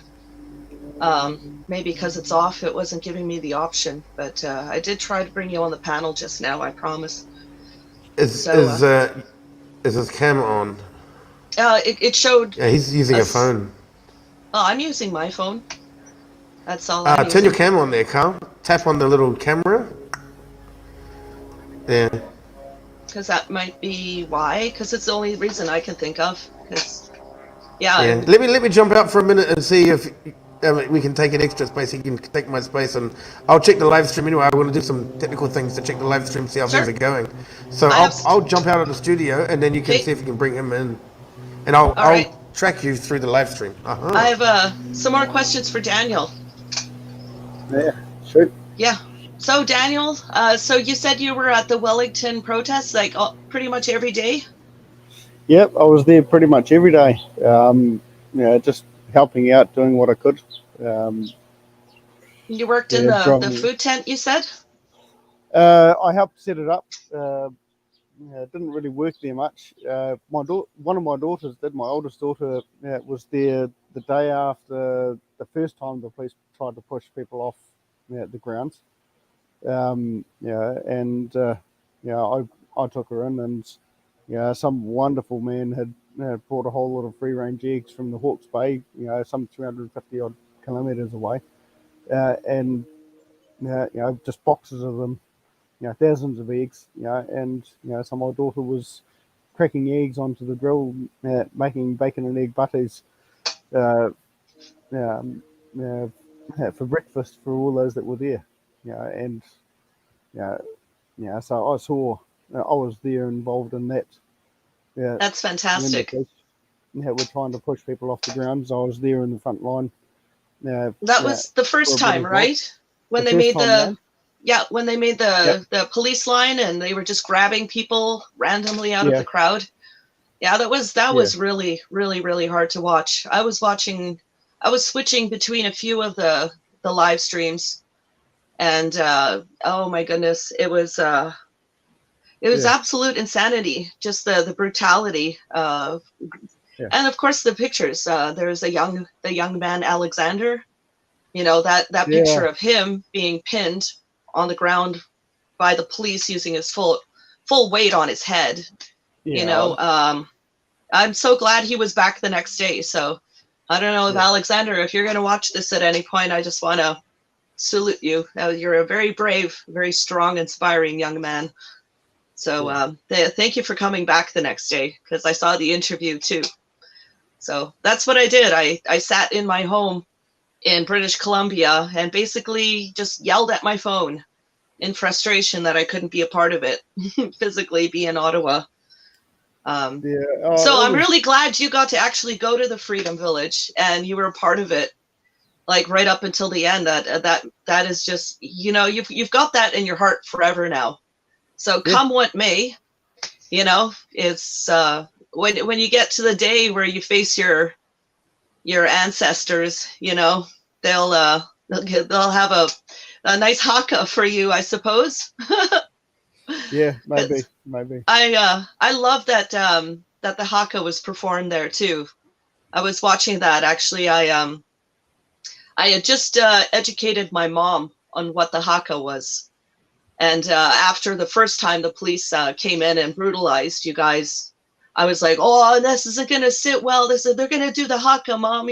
And I explained it to my mom, who's in her 80s, and I made her watch some of the haka videos on YouTube, and she had goosebumps. She's a very very conservative Christian woman, but she had goosebumps, and she was just so thrilled. So of course it was the next day. I was watching one of the live feeds, and all of a sudden it just started happening. I was watching and I went absolutely out of my mind. I went grabbed my phone, I went running over to my mom and I said, Mom, they're doing the haka. And we just sat there and watched, and we had goosebumps all over, and it was just absolutely amazing. Just that, Yeah. just no, there's like a no nonsense come at me, right? It's almost like, well, it's kamate, right? But Yeah. it Yeah. sounds like just like, yeah, we're just fed up. And it's Yeah. powerful. It's absolutely powerful. Yeah. So It is a powerful thing. Yeah. And they actually did several hackers uh, during the time that I was there. Well, during that, actually quite a few. I think most days. there would be one in the end. But it was, you know, it's just a real expression of, not hatred, but of protest. Hmm. And um, It's you a know, challenge, right? It's meant as a it challenge is. because It's meant. Yeah, it depends on the haka actually. Some hakas are meant purely as a challenge. Some of them are very sort of inspired out of kind of a war posture. Come at me, kind of thing. And some of them are also an expression um, of frustration, and and wanting to solve things. It's not necessarily just an aggressive thing. And mhm, it is it is very much an appropriate protest stance. And the hakas, there were a number of hakas there which were performed, which were typical, were different from the typical haka which you have, which the All Blacks would perform. right. So they're actually creating this haka to bring a specific message and a specific uh, um, point or complaint or petition. So there's actually quite a lot, quite a lot in there. And I'm not particularly schooled in it, but it was quite. I noted that there were some quite different hakas that were performed over that period. Um, but Well, sorry. Go ahead. You one of the big things that really struck me was um, the difference between those that were that between the politicians, between the police, and their actions. The police during both of the big actions really, and particularly on that first one, what I noticed was they wouldn't grab the big people, the ones that would stood up. They were always grabbing the woman and right. the young guys, the skinny wiry ones, and that they could get their hands on. Sort of they weren't really going for the big tall beefy blokes like me. No, Uh, they're not going to take on a Maori warrior. No, they're going to no, grab the little guy that he's blocking. You know. yeah, and that was that was the thing. It was that first time round, sort of they were trying to demoralise people, and it had the opposite effect. It did. Anybody that was watching it, when at the start of the day there were barely 500 people on the grounds, and by the end of the day there was 2,500. The ground was absolutely packed. And that was just people that were within a couple of hours drive. Saw what was going on, got in their cars, and went to Wellington. I remember the And it, call going out. I remember that. yeah, And while I was watching it live, I was sharing it to all the Canadian groups that I could because I wanted everybody that I could, if they could, to be a witness to that. And so I was, and it was nice because I would share it, and then I started seeing comments, watching from Canada, hold the line from Canada, we're with you in Canada. And it was very, very encouraging. And I was, but yeah, I knew that that was not gonna just sit with people. That was not gonna sit very well at all. And I think it was the next day, right, when yeah, there was way more people, and then of course the haka, you know, yeah, and yeah, absolutely. And from there on, it just grew. Sort of over the weekends, we would have 30,000 people there, sort of surrounding the parliamentary precinct. It was just huge. It was packed, packed, yeah, absolutely chocker full. You could, it was really difficult to actually get any stuff in. And the thing that really amazed me was the way that the generosity that came with that. People were constantly bringing food and making donations, to help make sure that everybody was provided for. And it was, yeah, that was the thing that really struck me. It was what drew me at the start. Um, when I first went, I actually went the day before when I heard about the kitchen being set up and them calling for resources and stuff, and I took some of my big homebrew kettles uh, and gas burners and stuff in to help. And I just saw the food that had come in at that stage, and I thought, no, okay, this is going to be a bit bigger. And I'd been watching some of the live streams of the convoy travelling down the country and up the country, and just going, this is going to be really, this is something else. This is going to be a historic thing, and so I wanted to help, and Mm-hmm. yeah, and then when the convoy rolled in, and with the convoy rolled in, more food came, and Right. every time somebody was saying, "Oh, we need this," it would just appear, sort of within minutes. It's It was, amazing when people can just start, say they see a need, and then they, if they can, they meet it. yeah, And the same thing in Ottawa. People, the homeless were given warm clothes. They were fed anything that they wanted. If there was a food truck or a food tent, somebody that was making food, it was like, come on over. No, of course you don't have to pay for it. Just come on over. Let's feed you. Let's make sure that everybody just gets nice and full, and just because it was such a togetherness of different backgrounds, different beliefs, different provinces. It came all over, and just the thing that made us all the same was just we were all Canadian, and we just wanted the change. We just wanted to have the freedoms back that we had uh, grown used to, and that we absolutely deserve. That we're kind of, being snuck out the back door, behind everybody's back. Look over here, and then don't look at what we're doing here, which is still happening. But it's very encouraging to see that way more people are awake to that now, and they can see it. The bills that are being snuck through it's just not yeah, it's it's it's insane. it's painful, and it's encouraging too. It's a heavy burden to have, to know what's happening, and then to do what you can, and then it just feels like the bad guys are always, they're more funded, they're, way more vicious.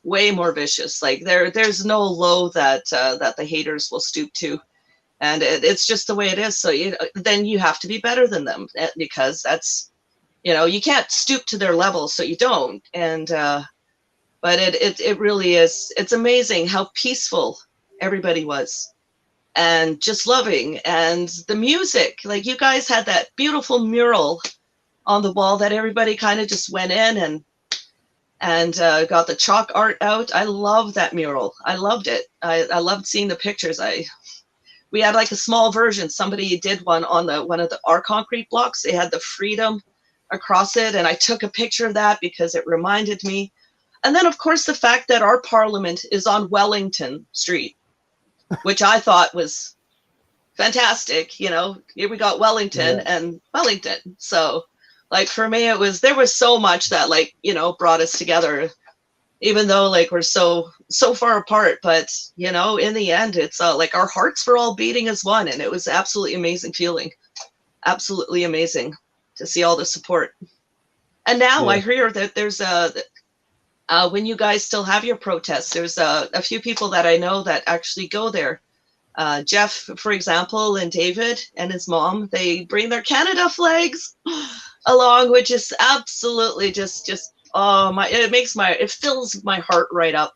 Absolutely amazing. So of course I've got my flag. I've got this one here, but I've got one on a pole, my Canadian flag, and tucked in right beside, I've got two flags. I've got the New Zealand one, and I've got the Canadian one. So when I'm out and I'm waving my flag, there's a New Zealand flag in there. So I like oh, to awesome. represent you guys too, because in the end we are all the same.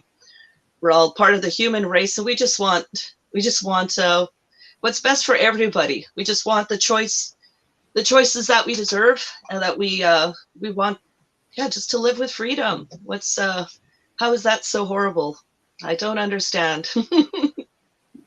Yeah, well, this is the thing. Yeah, you know, I hope that in the coming year that we can overcome, those that seek to continue to control us. Hmm. That we can overcome this, this situation. It won't go on forever. And the biggest thing we have to do, we don't have to fight on their terms and use their tactics. You know, if we all stand strong and firm and just and push back, in a peaceful but you know, but firm manner, then they have no power over us. They cannot control us. We are always going to be more resourceful for them because we can think. We don't live in fear of them. They And there is nothing to fear from them. They can deprive us of resources, but we can always find new resources. We can always find a new way. right, the And Kiwi ingenuity, absolutely. like when they Number 8 wire. removed your portaloos, and you guys just tapped right into the public septic system, which I thought was absolutely brilliant. Right? Just, Yeah. oh, there's a problem. All right, problem solved. Here, one of us. Hey, you bring the tools. Yeah, this. All right, problem solved. It's just, as it was amazing to see. Absolutely amazing. Like, um, David Hosking. I like the way he said it. They build a better mousetrap. We build a smarter mouse. So Yeah. it's Yeah. just, yeah, just come back smarter and stronger, and just persevere. That's what we can do. This is a marathon. It's not a race, and they've had one hell of a head start. Yeah. So they've had Well, decades already. Yeah. But that's the thing too. And that was really exemplified there at Parliament. Yeah, yeah, at Freedom Village. There was nobody at the top saying this is how it's going to be done. It was just people talking together and working out themselves. Okay, we're going to build the beehive. The wooden toilet structure and tap it into the sewer system. And they found the right people to do the job and made sure that it was done properly.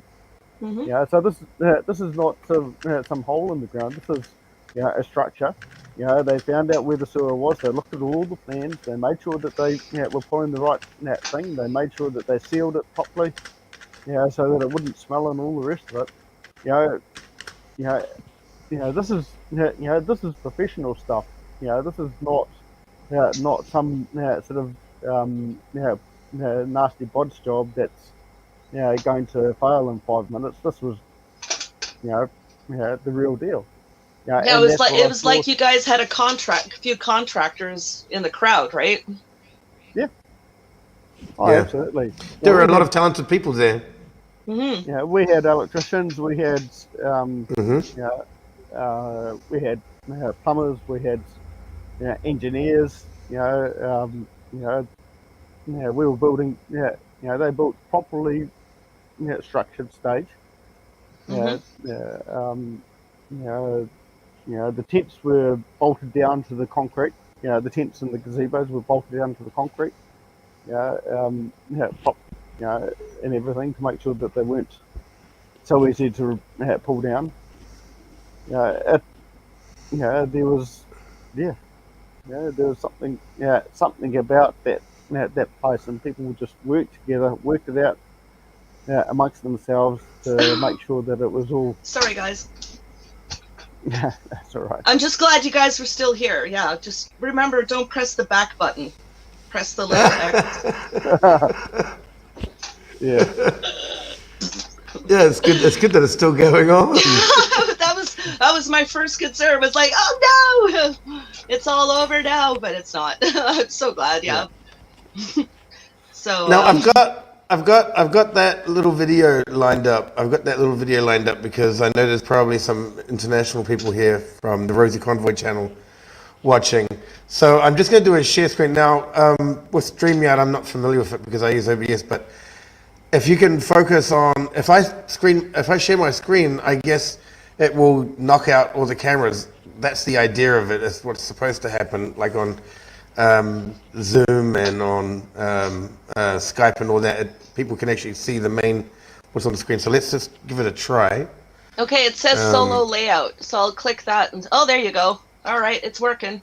Okay, all right. So I'm just gonna flippy this here. Okay. And here we are. The video is called "Power to the People." Oh yeah, I remember. I remember this song. And can you see what's on my screen?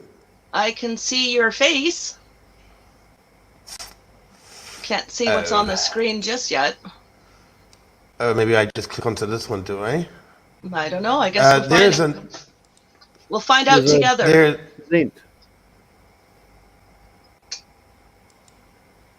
I see two of me here. I see my main picture and I see my screen. Rosie Convoy, can you speak to what happened at the Hast's Eagle? I don't know what that is. You'll have to. Okay, we can scrap that. We'll have to do some techie dive next time, so we'll scrap that. So you can take us back to the multicam. All right. Yeah, like that. We'll work it out. Don't worry, we'll do it next time. I like StreamYard. It's pretty easy to follow along and just, as long as you don't press that little back button, because that one, yeah. I've done it a few times, been on a live panel and you just click it and all of a sudden, oh man. And then you get back on and they're like, you pressed the back button, didn't you? It's like, yes. So, so you That's guys, interesting. You can't see two of me there. No. no. I think if you do the present button, then that allows you to share. Yep, I'm doing that. I'm presenting now. It says I'm screen sharing. Sharing, yep. Yep, says I'm screen sharing. I have no idea what happened. So the Hast Eagle, am I pronouncing it right? It's a massive bird that used to be in New Zealand. I don't know. I'll have to Google what happened. Is it extinct now? Is it like the oh, I can't remember. What's the huia? Is that a bird? The huia? The huia. The moa? I don't know. Huia is a place where I used to go camping. It's awesome. The Huia Falls. Oh, really? Okay. Yeah, up into the ringy there. Huia. I think you're talking about the moa, wouldn't it? It would be the moa, the extinct gigantic bird. Oh, I don't know. Yeah, there was a gigantic, kind of the ostrich family, moa, gigantic bird. And anyway, they were dinner often. Well, yeah, if they're like an ostrich or like an emu, then I suppose, yeah, the drumsticks on that would probably feed a family. That'd be pretty nice. I'm going to stop sharing. Yeah, I got the... Okay, so how's Mr. Carl looking? Are we able to bring him in? It was still this... Oh, let's see if it works. Oh, here, I can put this on, add to stream. There's your video. And Carl, add to stream. Yay! Look, we're just a big old happy family now. Hey! Beautiful. Okay. Okay, very quickly, let me just play this video. Let me just get this out of the way so we can move on. Welcome to the panel, Carl. A bit of an interlude. Hi, Carl. Welcome. We can hear you. Yeah. I can't get the camera. The browser says I can't engage. That's okay. We can hear you. So I think Jason wants to. We want to watch this video. I think it's 3 minutes long, and then it's so nice to have you here. Thank you. Okay. Let's play it. There we go. I'm going to mute my mic as well. Thank you. Try muting your mic for a minute. All right. For you freedom fighters out there, go New Zealand.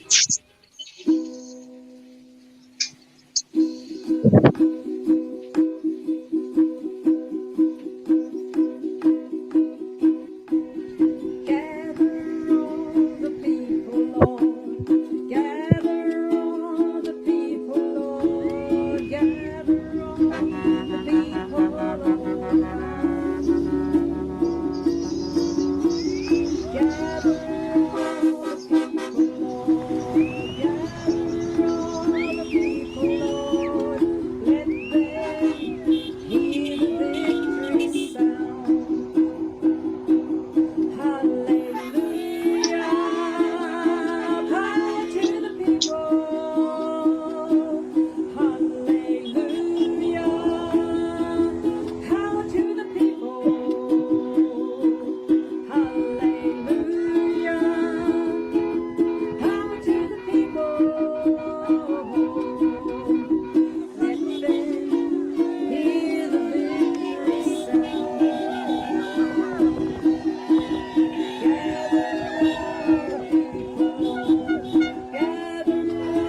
not on the screen. Where'd it go? Ah, ah. Oh, where'd it go? Okay, I don't know. Is it paused? It stopped playing all of a sudden. Yeah. Jason? Oh, you're frozen too. Yeah, I think Uh-oh. Jason froze up. Just like that Madonna song, he's frozen.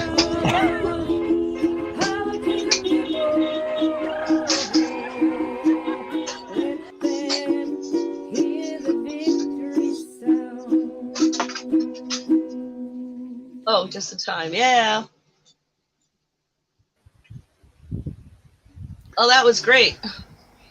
Awesome, done. I remember I guess it dropped out at the end there. I remember when you made that. I remember when you made that video. So welcome, Carl. Whereabouts in Hello, Whereabouts from New Zealand? Like, where are you about? I'm in, where am I? Palmerston North at the moment, Okay, is that in the North Island or the South Island? north of Wellington. Oh, okay. So you were in Wellington. I saw your comments. I was reading them as they went by. So were you in the convoy on the way over, or did you just go to Wellington when it was all kind of building up there? I started at Mercer because I was at Pukekohe, and a group of us were at Mercer welcoming them there from when they came down from far north, and we fed them that night, and then I joined the convoy as we headed about, I don't know, 10 o'clock or later into Hamilton. Okay. And I lost them, and then I made my own way down to Wellington. I tried to catch up with them again in Palmerston North, but I still couldn't find them, so I decided I'd be the advance party and get down there early and see what was going on, and set myself up at they call it the middle gate at Parliament. Okay. Every time there's a protest in Parliament and I go there, that's where I always set my van up. So I thought, I've got to be on that spot, representing Pike River and 1080 Poison, and then it was the convoy, and now it's Marsden Point Oil Refinery. So we just keep having all these reasons to keep going back to our Parliament. But as I was saying before, we're trying to fight them, but we need to get rid of them. They're all a corporation. We need the documents. I need a copy of those documents that prove they are a corporation, and then we can just turn this whole thing around on them, that they've got no jurisdiction over the people of this country. It comes down to that simple document that shows that they are registered as a corporation somewhere. People keep telling me about it, but nobody can give me the paper. I want the physical paper in my hand, and I will act on that paper. All right. So if anyone can help Carl out, you can message me, or you can, I don't know, find Carl. You're on Facebook, right? Are we Facebook friends yet? Yeah, I just had trouble with Facebook. It kept blocking me out, so I've just closed my page down. Hope they're going to start it up again. Yeah, I don't know what's going on. No truth from you. Yeah, no. The other thing is, I just put up a link earlier on in this program for people to buy some shares through Sherry's, who I buy my shares for Marsden Point for the challenge infrastructure. You only have to pay. I've bought 100 shares, which is just over $140 now. Oh, it's actually less than that because I bought them when they were cheaper. And if we get a group of us, like 1,000 or 10,000 of all shareholders, we should be allowed to go to Marsden Point because we actually own it, and we should be able to go to all the board meetings and cry them down and vote them out of all their decisions they're making, and virtually get rid of the management that's running the place. If the government doesn't want to take action, because the government actually is totally responsible for what happened, because through Z Energy, which the government had as our retirement fund, and ACC, through those two shareholdings, they had over a 30% stake in Marsden Point Oil Refinery. And for the government to say they had no control, they had total control. They're the ones that sold Z Energy to Ampol, and the conditions of sale of Ampol was that Marsden Point had to shut down. So the government is totally responsible for what's happened, and we need to force that back onto them. Yeah, it's time to take some of the power back. Absolutely. So, yeah, let me know if there's anything I can do. You know, I can share it as much as I can. I know a few Kiwis who would definitely be up for helping me share that around, and we'll see if we can get you the 10,000 shareholders. Well, 10,000 plus. The thing is, I've got a group of shareholders in Auckland or in the New Zealand, and some of them have got hundreds of thousands of the original shares, which are still worth $40 each. So 100,000 times 40 is quite a lot of money, isn't it? But Yeah. Unfortunately, these guys are in their 80s and 90s, and about 5 years ago they tried to stop this from happening, but because they didn't have the controlling shares, I don't know why they didn't have the controlling shares, but the oil companies managed to get it, and the government, I presume it's the government more than anything, managed to force their hands. We had COVID come in, which shut things down. The bitumen didn't just disappear since the refinery shut down. It disappeared 2 years ago or more. That's when all this trouble, these roads started happening. It wasn't just, the refinery shut down in April this year. No, this goes back at least 2 years when they started importing this poor quality stuff. So it's all been orchestrated. Carl, this was what initially delayed the transmission gully construction, right? I'm not The sure bitumen what problem? Is that part of it? Well, no, they had water No. problems. There's water coming from underground. It's built on it's built in an area that's prone to a lot of slips and stuff. So yeah, transmission gully is local to me, and the biggest issue that they had, from what I heard, was that they had a lot of young university trained engineers working on it, and all the older ones had been forced out, or just had left the industry. So there were a lot of mistakes that were made because they simply didn't have the experience with that kind of scale roading project at the management level to actually do it right. And of course, at the time, which would have been prime time for them to actually focus on finishing it during the COVID lockdowns. Instead, they decided that they weren't going to do anything, so further delaying the project. So it's sort of from what I've been told, at every level. From what I've been told, a company came in from overseas with the machine to lay the asphalt, and they saw how they were doing it in New Zealand, and the guy said, "We're not having anything to do with this," and walked away. He said, in Europe, when we put asphalt down, it goes down at 400 mils thick, not 25 mils thick like you idiots are putting it on your roads. And they walked away from it. So most of our roads now have only got this thin layer. You're lucky if it's got 50 mils of asphalt on it, where it should have a great big thick layer of asphalt. And that possibly is why we're having so much failure, because asphalt is a soft medium to seal the top of the gravel. But it needs a bigger volume to give it the loading. Those trucks were running around 55 ton heavy haulage trucks. They're pounding the shit out of these roads, and everybody says, "Oh, it's okay, it's all spread over all these tires," but it still comes back to the double axle, dual wheels that drive the truck. The rest of the tires might be carrying the load, but all the load to stop and start that truck comes out of those two axles. And that is where the issues come from, especially if you're working on hill country, trying to climb up a hill with a truck that's pulling 50 ton behind you. It's all going into those two drive axles. Yeah. If you take it back to 40 ton, you've taken 10 ton out of the load. It's not so much stress on the asphalt or the chip with those wheels. Mm-hmm. Yeah. Yeah, we have some crazy potholes out here too. It's You're lose a many in our ones. Oh man, even the potholes have potholes. Yeah. Anyway, I have to pop out. I've got to go and pack and move to go and catch up with my brother, who's just flown in yesterday from Australia over at my parents' place.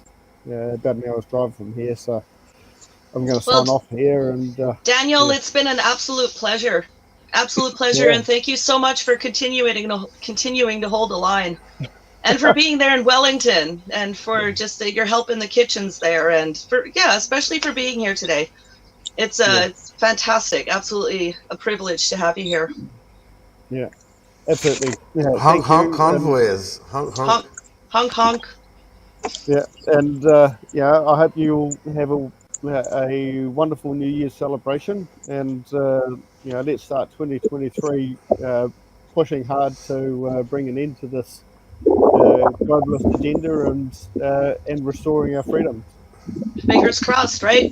Freedom. Absolutely. Wise words. Wise Thank you, words. Daniel. Thank you, mate. Happy New Year. Thank you, Daniel. Cool. All the best to you and your family. Thank you. I'm going to shoot some questions at Carl. Carl, have I still got your ears on? You still got your ears on? I'm still listening. Yep. All right, very good. So, what's the situation with the tankers at the moment, or the non-situation? What has caused David Trotter to title his latest report "Dilapidated Supply"? What's the situation? What Dave and me have been following these tankers. Well, I've been doing it since June on Marine Tracker. It's a website, and every day I would go and look for tankers, and I had them all on my fleet. I could register them as my fleet, and I could find those tankers anywhere around the world, really. And as they came and went from New Zealand, I could then track them on their progress around the world, whether they're coming back to us again or not. And it's got to be quite a big fleet. There's over 130 tankers out there that have come to New Zealand so far, and some of them have come here more than once. Some of them are coming here 4 or 5 times.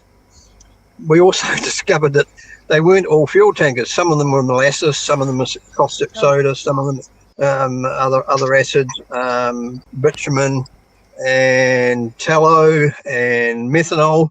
So we had to take all them out of the mix as well. So the numbers that they say we've got coming here, they say, oh, look, we've got all these tankers coming, but really some of them are not that number, and others are coming more often. So they boost the numbers back up again. But about, 3 or 4 weeks ago, Dave and me were communicating on a daily basis, and I said to Dave, we're struggling to find these tankers, aren't we?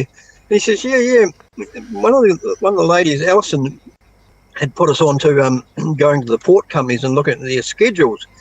And I had gone to the schedules once before just to find out what the tankers were coming in with, because it would usually give us an indication what the products were, not just petroleum, but acids and other things, molasses and things like that. So I was using that as just occasionally.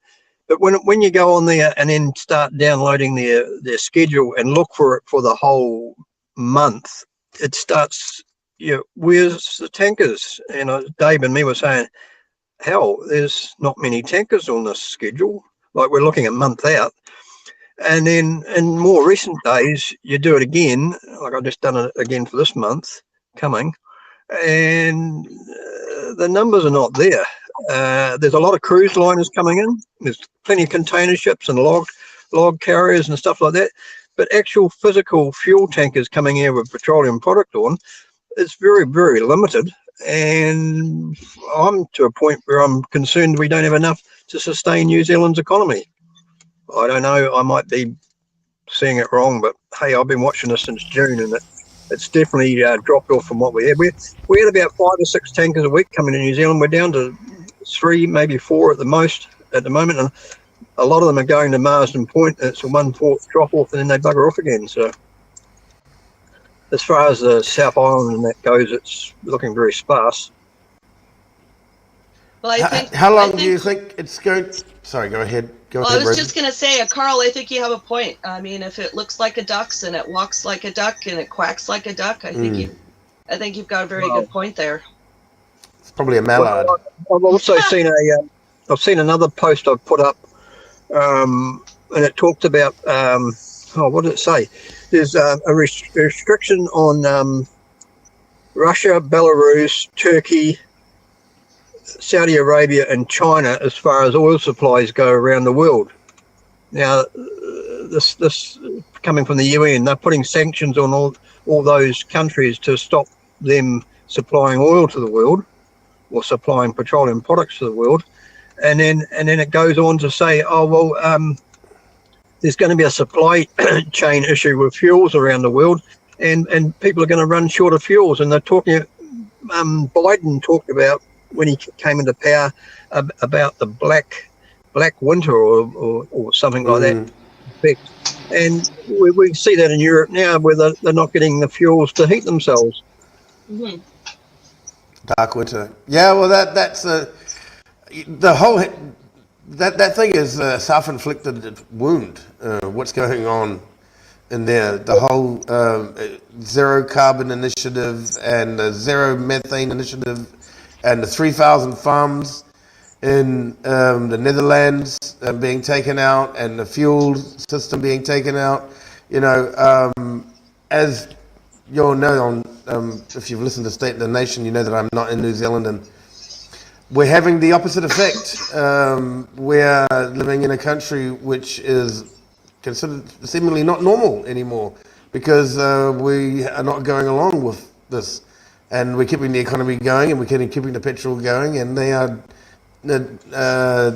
tinkering with different alternative fuels, alternative energies, and combining them all, and for a practical use, not just completely dumping on petrol and diesel and oil per se. They're not actually dumping on it. So they're doing they're managing it in a very practical manner. And I think, you know, how old are we? I mean, you're a lot older than I am. I think you're about 65 or something, and I'm 50, and I'm not sure how old young Rosie is here. Probably 19 still. Yeah, yeah. But you know, I mean, this is obvious mathematics. I mean, these people think that the intelligent engineers like yourself cannot see through this. You know, it's Well, very Mark, blatantly obvious that it's seemingly incompetence or purposeful. oh, I think it's all planned. When you look at this article I saw, it was talking about the next pandemic that's coming. That like, they've got another one planned, but they for it to come into effect, everybody has to be in fear. There has to be a huge amount of fear to make people bow down and take the next jab. Like, I'm staying with my daughter and my son-in-law. I just happened to talk to them yesterday before they went on holiday. They've gone away for the weekend. She's been double jabbed, and my son-in-law's had been boosted, so he's got 3 lots now, and he's got his own business. And I'm sort of saying to my daughter, I says, "You're not going to have the booster." She, "Oh, I'm still thinking about it." She says, I haven't got COVID and I haven't got sick, but then every time I go and visit, she's always got the flu and she can't get over the cold. But she can't put that down that maybe her immune system's not working. But yeah, I think there's a plan. They talked about climate being the big issue, but if they crash the fuel industry, how do we function as a people in the world? We are totally reliant on using fuel to do everything. Transport, getting around by planes, cars, my farming friends, road construction, everything relies on some sort of fuel. And to shut down an oil refinery in New Zealand, which was giving us at least 70% of our fuel, 80% or more of our jet fuel, 100% of our bitumen, the CO2 and sulfur that was coming off of byproducts, now having to be imported. And I talked to Bock a number of months ago when I was in the South Island, talked to the senior guy down there, and he said we used to ship 20-ton pressurised containers of CO2 from Marsden Point to the South Island. He said for the whole of New Zealand now we have to import 200 20-ton containers. He says we just can't get enough of them. They're not being circulated around on the ships regular enough to give their supply chain working properly. They're talking they may have to get another 100 of these containers. So that's adding more costs to your fizzy drink and your tomatoes and your tomato house and whatever else is using CO2. It's unbelievable what's going on. And then the sulfur, I don't like sulfur because it's been used for fertilizer, but hey, they were taking it out of our diesel and our jet fuel, so it wasn't going into the atmosphere, it was just going into the soil and making plants grow for the farmers. So. Just And one the CO2 has 1 been minute. taken over. Sorry, one And second, Carl. I want to invite David to the panel. oh, We good. can see you, David. We can hear you. Good morning. Sorry, I'm a bit late this morning. It is Saturday morning, and yeah, I slept in as usual. Missed my alarm, but I apologise for that. So I It's do the apologise. holidays. You're Well, yeah, well, it's Saturday. you're forgiven. Thank you, thank you, and good morning to you all as well. So yeah, it was Saturday, and it's my usual mental thing. Saturday morning, I always like just go slumber time, and that's it. So, I just caught up in the conversation there. So yeah, Carl, you did right. I mean the CO2 did actually affect my favourite thing was beer production as well. Sorry to Well, mention that, but that's I, it. That's it. yeah, some of my favourite beers were actually taken from the shelves because I was informed by one of the distributors from Schweppes and Coca Cola that yeah they did actually pull off the shelves their cheaper line of fizzy drinks, not just beer, fizzy drinks included, beers and the ever so cheap fizzy drinks because it wasn't profitable for them to keep them going because of the state of the CO2 supply. It was, they use it to, in beer production, they use the CO2 as well to push the beer through the tubes, through the pipes, into the bottles. So it's not just for a carbonization, it's just to push it through so it doesn't contaminate the product. And they says, we can't afford to do this any longer because we can't get it. And what we can get is costing us way too much. So the price went up for the CO2 that they could get. And so they thought, okay, we'll dump the cheaper product.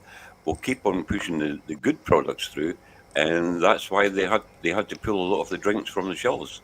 So I mean, it's just another thing. It keeps going on down the line, Right. from That's right. That's right. So- Now, Freezing having removed those products, those are what we call the generic brands from, Yeah. say, I don't know if Foodtown exists. Foodtown, they have their own brands. Like they go to Coca-Cola and they say, we want a no frills product with bland packaging, and we want to sell it. And Coca-Cola go ahead and make that. So that means that Coca-Cola is now prioritizing their own brands and actually leaving the premium brands from the supermarket chains, leaving them out in the dark, and then removing them. So that's actually explains what's happened there. Yeah, that's They've exactly thrown the supermarkets under the bus, and they're only focusing on their own brands. With, of course, Coca-Cola owning all of the water in the world now, I guess, by the sounds of it. They get cheaper Yeah, deals than anybody else. Yeah, that's exactly what happened. The guy at the bottle store, we call them bottle stores, Rosie, or the bottle supermarket, the liquor store, at the bottle store. That's exactly what he told me, that they're prioritizing the good brands to try and make a profit again, because even the good brands that don't sell so much, because it does cost them a lot of money to make those really good brands of beer. They're concentrating there because that's where they can make a profit from. And this is what's happening right here in New Zealand. And even on the radio, and even in Radio New Zealand, I did read the same remarks and the same comments as well, that some of the more boutique breweries, the smaller ones like the Garage Projects, who are really good brands, and some of the smaller breweries around the Wellington area were actually having to close down and stop production because they can't get the CO2. Never mind can't afford it, they just can't get it any longer. So it's causing a big chain reaction right the way through. And they didn't make any mention of the closure of Marsden Point, which was your fundamental, root reason why you're lacking CO2. They just didn't see it. They didn't include it there. If they had included it, then they could have brought more. They could have brought up an awareness in other people's minds that, hey, this is what a refinery did. Never mind the petrol, diesel, petroleum grades, sulfur for fertilizer, bitumen for our really bad roads that we have right now, but the CO2. I mean, how basic a product is that? I mean, I was not aware of the CO2 production that Marsden Point made. I was totally ignorant of that as well at the time. But now I know, it's crazy. So that would put out companies like SodaStream pretty much out of business. Yeah, stuff like that, and that's the thing is that we're seeing a lot of shortages in supermarkets as well. I mean that could be to do with a global food supply chain shortage, but there's got to be other factors there and it brought into that as well. It's not just. I mean, you could say that we're a small global market on our own, being an island at the south of the Pacific. We are a small global village. We rely on everything that comes in and around this country. I mean, I think a lot of us kind of neglect that we are actually a little global village, and what is grown here, and what is distributed around here, we rely on that so much. One thing goes wrong in our food chain and food supply and our transport supply, we are absolutely totally stuffed. If you know what I mean.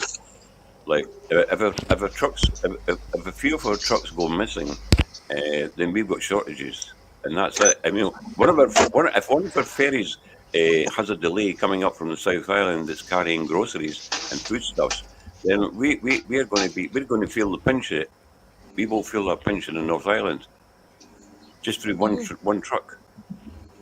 Yeah, the other thing too is the CO2 was used in glass houses to grow tomatoes and stuff like that, and it was also used in the processing of meat to make it sterile before they froze it down. When they vacuum pack like chicken and stuff like that before they freeze it.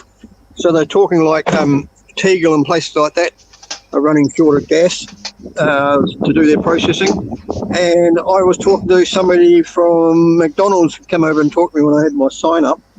And he said, we can't, McDonald's and KFC have come up with an agreement between the two of them that McDonald's will stop selling McNuggets because there's not enough chickens around for the KFCs to keep doing their chicken.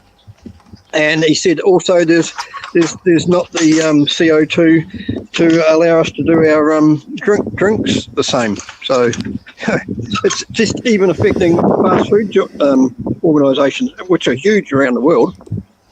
And it's all part of the cutting back the food production, because a lot of people rely on those fast foods. That's why we have so much obesity in this world. But that's another issue, isn't it? And that's something you never even realize how much you miss it until it's gone, which they snuck right underneath. Suddenly it's gone, and now the chain effect. Now, David's favorite beers are affected. I mean, you couldn't even get them for the holidays. That right there. I mean, that's I hope CO2 is used in fire extinguishers and all sorts of things like that as well. Mm-hmm. I was talking to another one of the suppliers, Lindy's, or what do they call themselves? French company in New Zealand.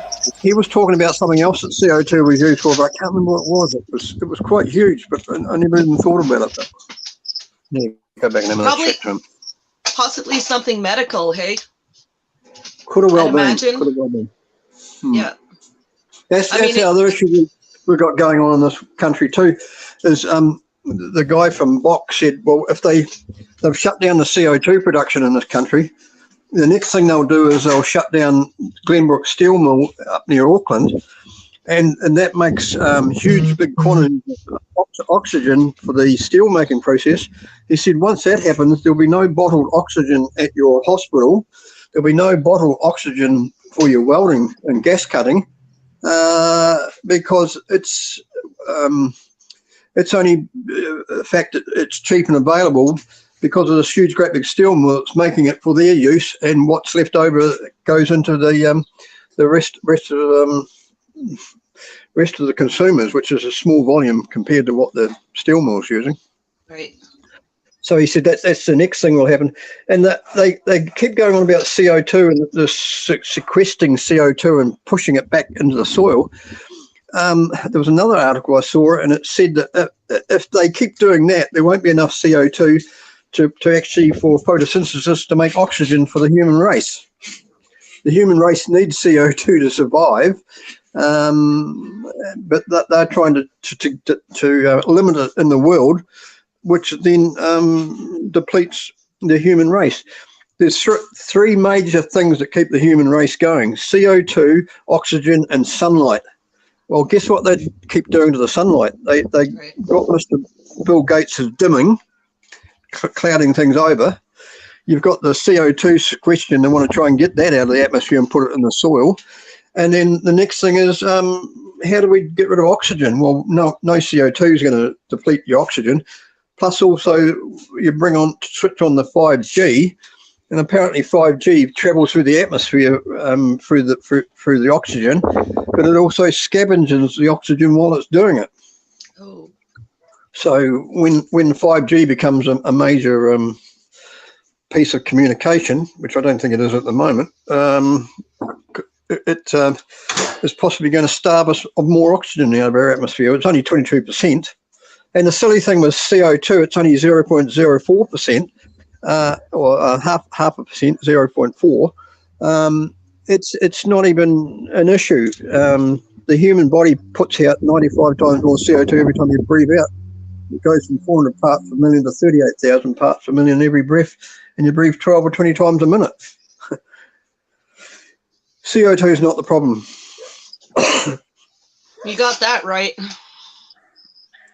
Carl, The problem, that's a conspiracy theory. The problem is the politicians and the green people that think they're under the right case. It's more control, right?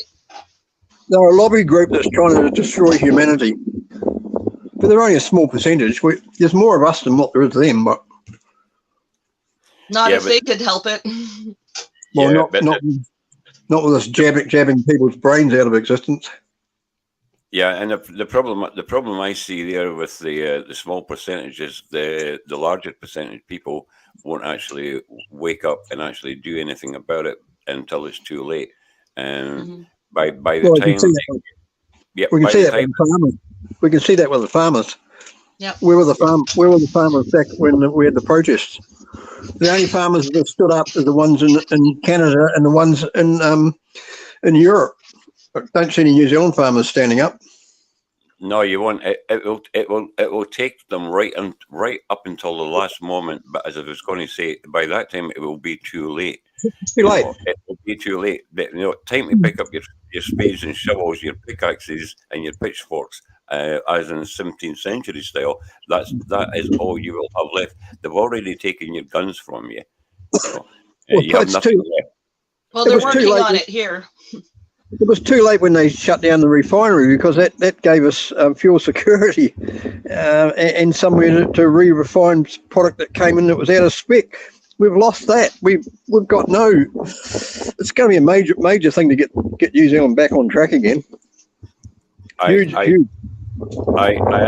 actually don't think, as I was going to say again, I don't think you'll actually manage to get it back on track. As I was going to say, it will be too late by the time you try and wake up the rest of these people. They're so dumbfounded in what they've already done. It's an admission of guilt and stupidity. That's what you've got to get these people to wake from. Hang on, Carl. You've got to try and get these people awake to the fact that they've taken something that they not needed to take. You've blinded them with science, that didn't exist in the first place. And now what you've got to try and do is try and wake these people up to the realization that, hey, you made a mistake. If you try and wake someone from that, you've got a hard job. That's what I mean. Most of that veracity that we needed at the beginning will be gone from their human spirit. It's already been taken away.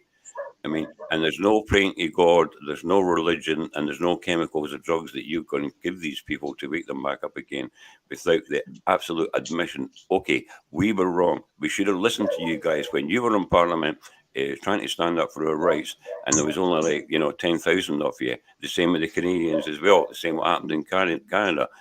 Keep on trucking for the free world. That's what it was all about. But until we can get to that stage where have them admit, okay, now what do we do? Well, stand with us. This is what we need to do. This is how we're going to move forward as a nation, as one people. Never mind black, white, never mind religious. Don't discriminate against black, colour, religion, creed, whatever sex type you identify with. It's time you actually moved up, step up to the plate and come with us and listen to what we're trying to say to you. Yeah, they have us fighting fighting a social war to distract us from the class war. Yeah. Yeah. The That's the the whole other thing. thing is we haven't got any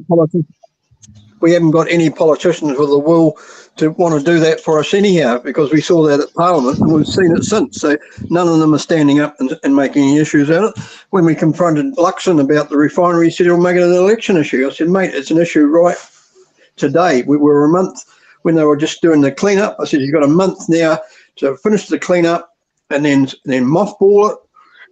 And then do something about getting it going again. He said, "Oh, we'll make it an election issue." It's too late. He is part of the closing it down, part of this biofuel for aeroplanes and all that sort of stuff. He's part of the WEF. He's been there and he's one of Klaus Schwab's proteges. Yeah, there's quite a few of those around. Every country seems to have one. Oh yeah. Jason, you're on mute. I can't hear you. He's the strong silent type. Oh. No, I just forgot I was on mute. No, I was just saying that I'm getting claustrophobic these days. Oh no. It's the season. Oh, that's wonderful. Oh, that's. I love it. I love Jason's it. I love it. claustrophobic. It's the season for Santa Claus. Santa Claus. It's the Aren't we season for all? Santa Claus. Yeah. Yeah. It's, Go ahead, Carl. time to go and get that Schwab removed. Yeah. Yeah. Schwab. So- Yeah, it's kind of funny that the people try and make the connection between Schwab, the famous the famous businessman from the early century, the mid 1900s, and this guy Klaus Schwab. I don't even have to have the same name, but it's just kind of ironic. I notice this with names sometimes, like.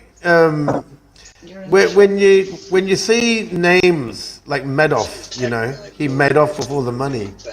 And sometimes I think they name these characters in a hilarious way, in a comical way, as if they're actually, sort of just telling you right off the bat, that this guy's going to make off with all the money, And I see these little ironies sometimes with different names. They keep reoccurring. Yeah, like There was Trudeau. We have our own repeat here. Pierre the dad, and Castro the dad. Castro. Castro. Castro is his father. Fidel. Right. Absolutely. Fidel No doubt Trudeau. in my mind. Fidel Trudeau, there's a whole story behind that one as well. His mother and stuff like that. Fidel Trudeau. So there's a whole bunch of them.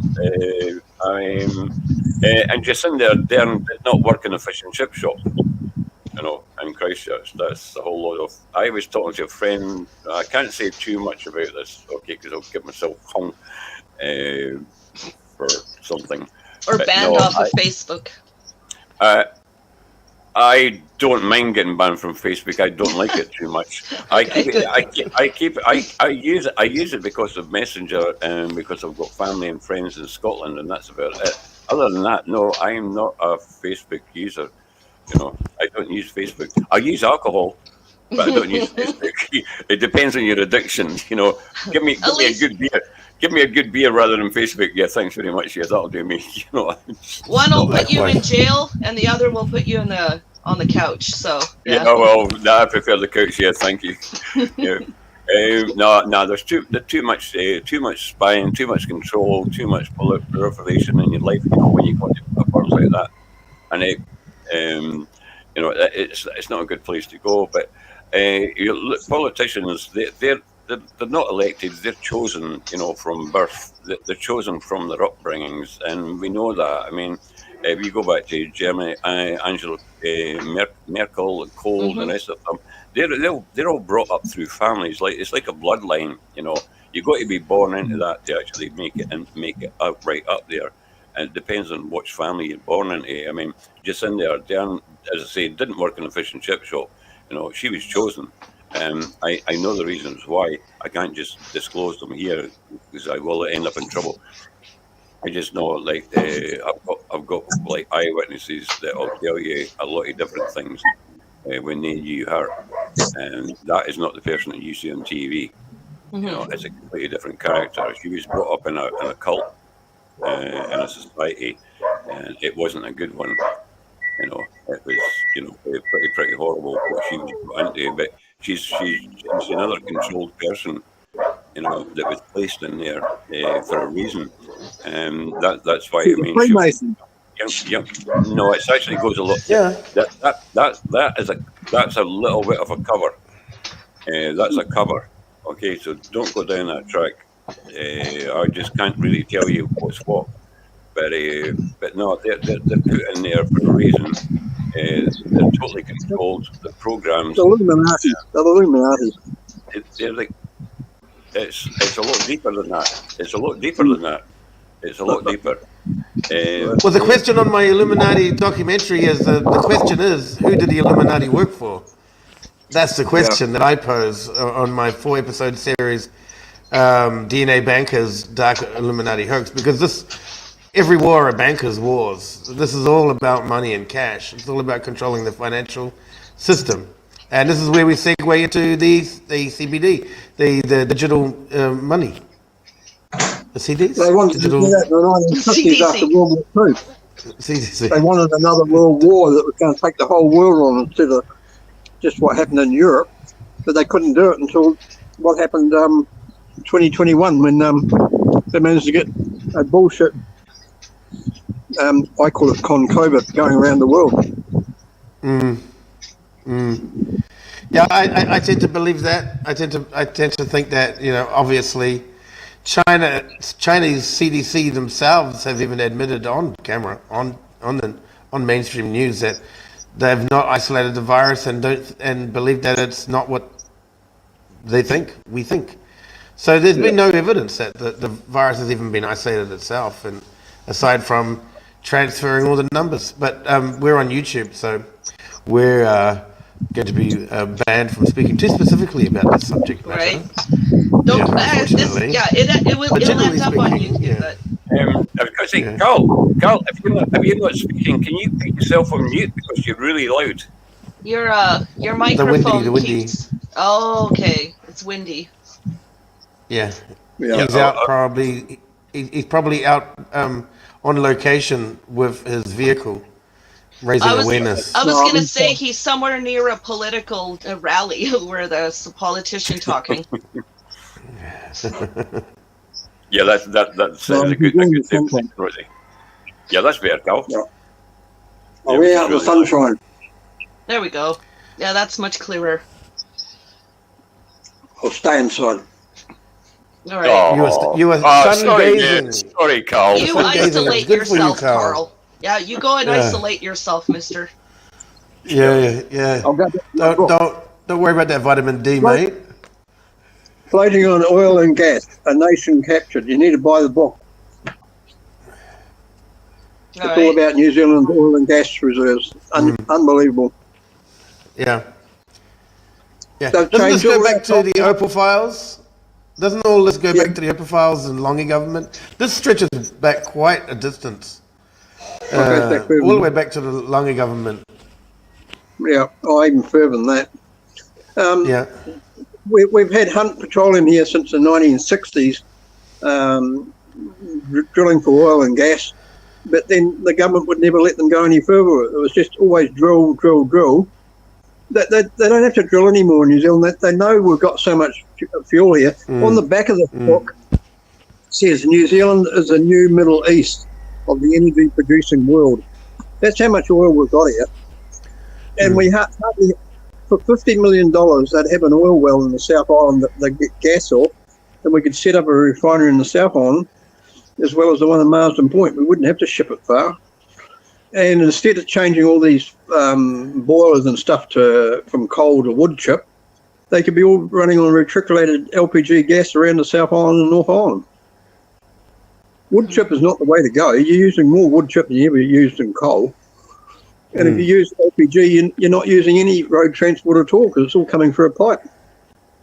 Right. Yeah, my exploration friend said that basically, if you just leave the well for 5 years and you come back, it's pretty much ready to go again. So Yeah, yeah. what you need to do is have a strategy. I mean, you can empty a well and then move on to another one and just make sure that you're just going around in a Like cycle. a That is rotation. sustainable. That's absolutely Yeah. sustainable. Yeah. That's the true definition of sustainable energy. A nice Instead, rotation. instead they want to concrete up all the pipes or all the boreholes and take away all the infrastructure around that can be hooked up to another well instead of letting somebody else drill some more holes. And what they can do is they can start off where the wellhead is now, and they can send the drilling stream out on angles all over the place to get into other areas without even having to change the field hugely from where it is now. They've got the technology to do that, but this government and National's no different. They're saying, "Oh yeah, we'll fight for it." Bullshit! You haven't been fighting for it. What the national government did was drop the what do you call it? The money that our country is entitled to. This country should be getting 65% of the royalties, not 5%, like National sold it down to 5%. That's crazy. Everybody's going to come and exploit us at that rate, and our country's going to get nothing for it. That's exactly what happened in Mongolia with Oyu Tolgoi, the mining operation run by Rio Tinto. That's what happened, I think, 2014, around 2013, 2014. The Mongolian government was actually rolled over by Rio Tinto because the Mongolian government refused Rio Tinto's deal because they wanted the lion's share. So Rio Tinto was going to come in, create the biggest mine in Asia, full of amazing resources and minerals, and they wanted the same deal. They wanted about 65 to 70% of the share of it, and give the government less, 30% or something like that. And the Mongolian government just said, "Hell no!" So what did they do? They got together a color revolution, and they rolled the government and installed a puppet government in Mongolia, and that's what happened. And this is all going back to 2013, 2014, 2015, when all this was on the rise. This, what we're seeing today, is an outcome of those events, including the dare I say it, those fellas with the funny cross in Ukraine. Those fellas out there, they were rising up at the same time. That happened at the same time. And then you've got Kazakhstan as well. Cell phone referendum in Kazakhstan. A cell phone referendum, like, that's not going to be compromised. Sure, why not? No need paper ballots. So this whole thing has been based on these countries with huge resources. It's all about a resource grab right now, and that's what communism is essentially. Communism is bankerism, and communism is the banker's creation to control all the world's resources, and we would have our super technocratical communist WEF. Probably not even traditional communism. It's not traditional communism anymore, actually. It's far beyond that now. It's far beyond that. If they kill you all off, they don't have to pay the money back, do they? No. Well, money is a fiat currency. I mean, to talk about, to go further than what Jason was saying there, if you want to look at a hierarchical structure in the world, you have three governing powers.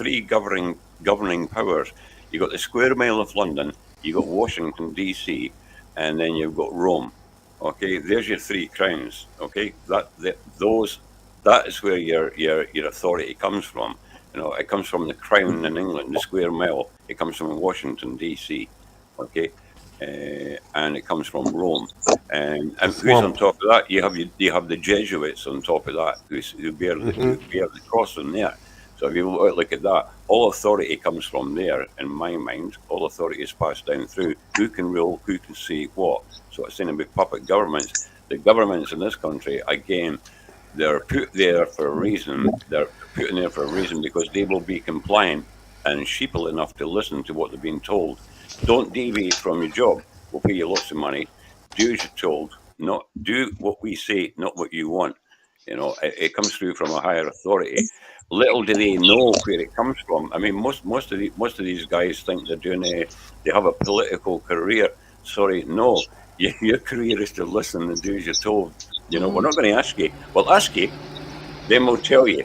Then we'll serve you notice. It's like what happens in the Marines. You know, they'll ask you once, they'll tell you twice, and if you don't do it the third time, you're out of here, and that's it.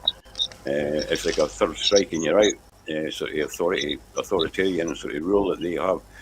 Money is just used as an easy tool for the hierarchy to use for us, because it's money. Money's a manipulation. You can't do this without money. You can't buy this without that. You can't buy a house without. You need to come and work for us to make us seem more powerful. I mean, it's all a big control thing. It's a lot higher than what people think it is. I mean, we're told this when we go to school. If we brainwash you enough to convince you and take away your free spirit and your free will, we can get you to do what we want. You can have this piece of paper to say that, okay, you're educated enough or you're brainwashed enough for you to take this job, and we've got to train you in this job, keep you working there for the rest of your life so that you'll earn money for us. And you're a really good guy, Johnny. You're absolutely amazing. Little does Johnny know that he's been conned his whole life, and he goes to work for you go to work for the very beings that put you in that place that you're in, and they'll shackle you and anchor you with a mortgage, a death debt rate for the rest of your life that you'll never pay off, or you will pay it off with interest to the ones who give it to you in the first place, and you will think I had a great life. No, you didn't. You were a slave, without even realizing it. You're born into slavery in this world. You are not free. People say freedom. Oh, let's go for freedom. You haven't got a clue what freedom is, until someone takes it away from you. And Well, if you you go back guys, you guys were lucky. I mean, what happened here? As soon as the Emergencies Act was installed, and all the bank accounts, people had their bank accounts oh, frozen. People who had yep, nothing to do with the convoy, they yep, never I even know. donated. It was just like, sorry, no, your mortgages, you can't buy food, you can't. And it was just like with a flick of a switch, and all the banks fell in line. And it was terrifying, absolutely terrifying. Just Mm, on a whim. No, we don't like the way you're protesting. We don't like what you're protesting. We're going to freeze your bank accounts, and we'd rather you starve than stand up for what's right. It's just absolutely mind blowing. How did you manage? Absolutely. How did you manage? How did you manage to get through that? I heard we heard about this, but only through BitChute, and I didn't really go down that rabbit hole because I wasn't actually sure if it was actually like 100% true or not. Yeah, it But happened. right, Not to everyone, but for a huge amount of people, they had their bank accounts absolutely frozen, and so it goes to show, like, cash is king. Just yeah, keep using cash. Just keep using cash. Like, don't rely on all the your bank cards, and like just hope that, you know maybe it'll be okay. Because no, there were wow, people that I worked with that didn't even have anything to do with the convoy, and they were having to go to their bank and prove that they didn't have anything to do with it to have their bank really, accounts. Yeah, absolutely, all across Canada. Like, this is when I still lived in British Columbia. There were people that I worked with. I mean, one guy, because I made sandwiches. That's what my job was. And there was one guy who worked there who also made sandwiches, an older gentleman, and he was frustrated. He's like, I've got nothing to do with it, and they froze my bank accounts because, well, what if you did donate to the convoy or to, oh you know, right, that was it. The donations. That was the it. donations? Yeah, Pre-crime, pre-crime. Yep. yeah, So, yeah. That was so it. It was that's they traced it. They traced it through the bank accounts. Yep.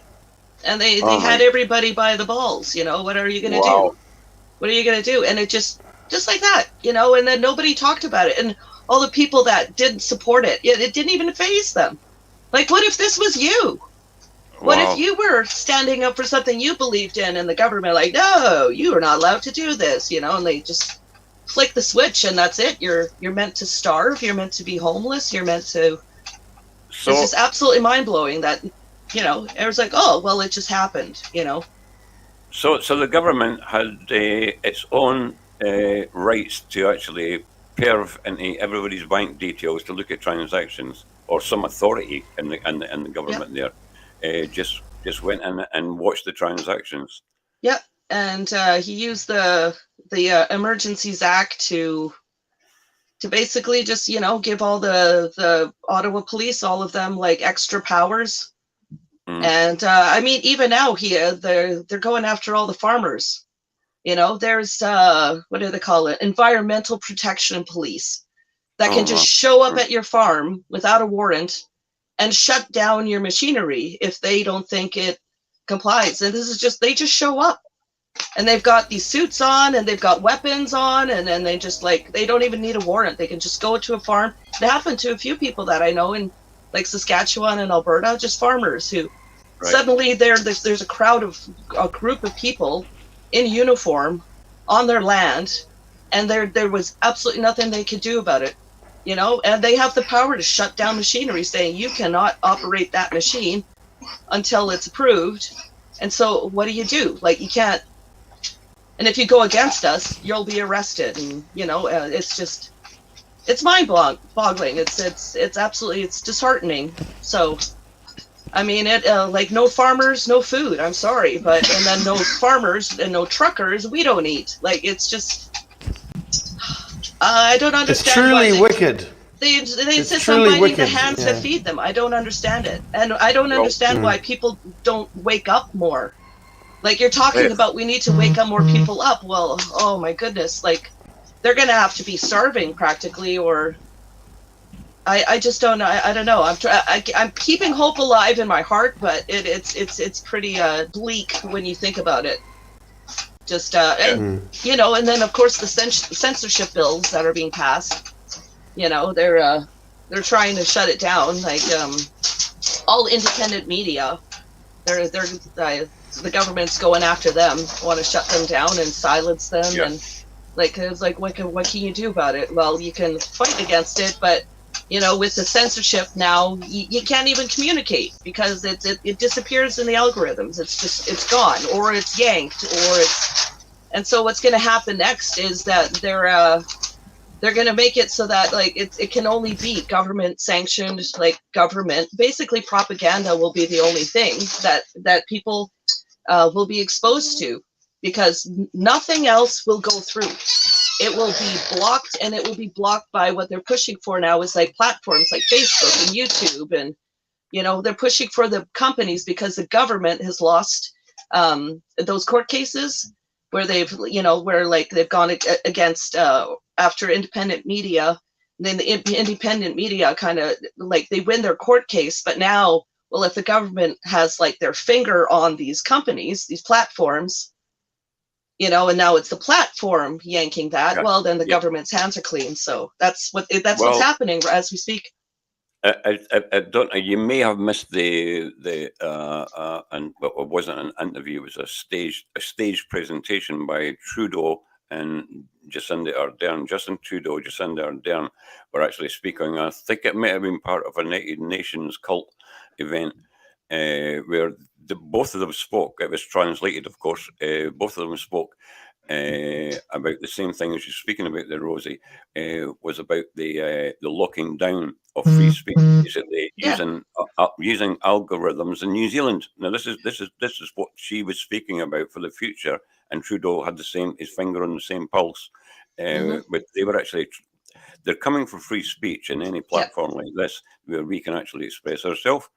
Like, thought crime may just be a crime. If you're predisposed to free speech, you can be seen as a hater or anti-government. If you express yourself in such a way, they can actually see how they will get a little program that can actually predict your behavior.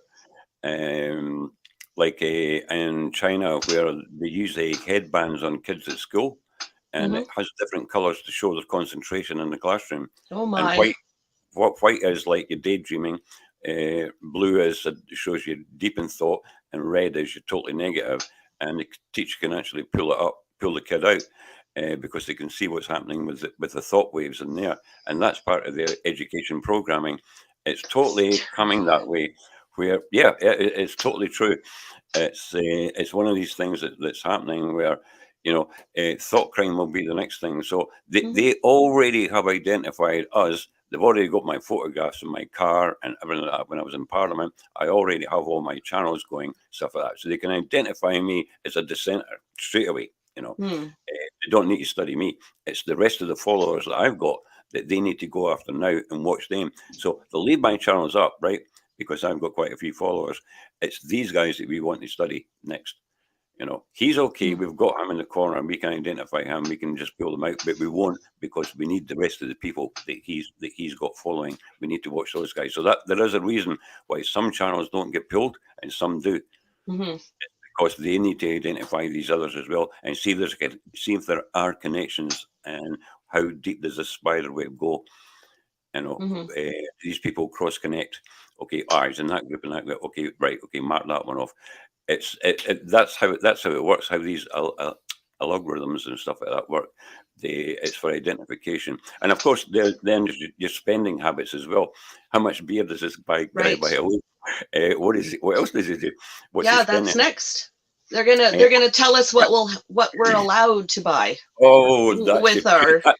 That's your green carbon tax. Because see, if I'm using up too much electricity a week.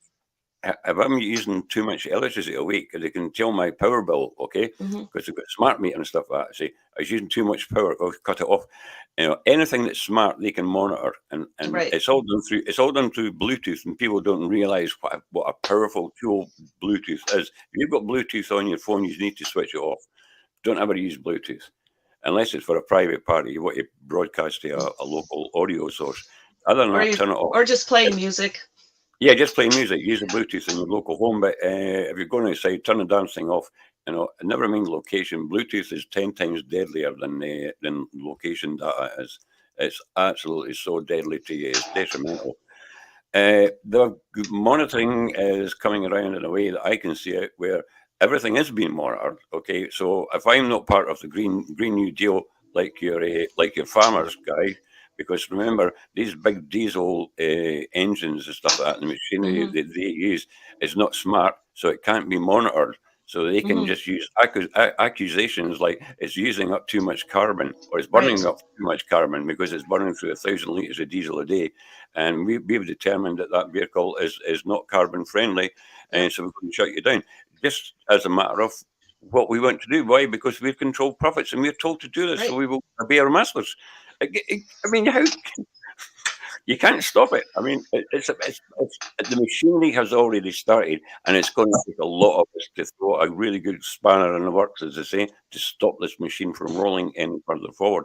And I think we might be past the point of, well, we can't do it without the rest of you guys waking up, and that's what I started off with. Can't do it on our own. That's it. Right? United we stand, divided we fall. It will come to that point, and that's the point where I can see this coming in 2023. It will come to a point where we need to do this now, or we're just going to be totally bowled over, and we will not survive if we don't stop them.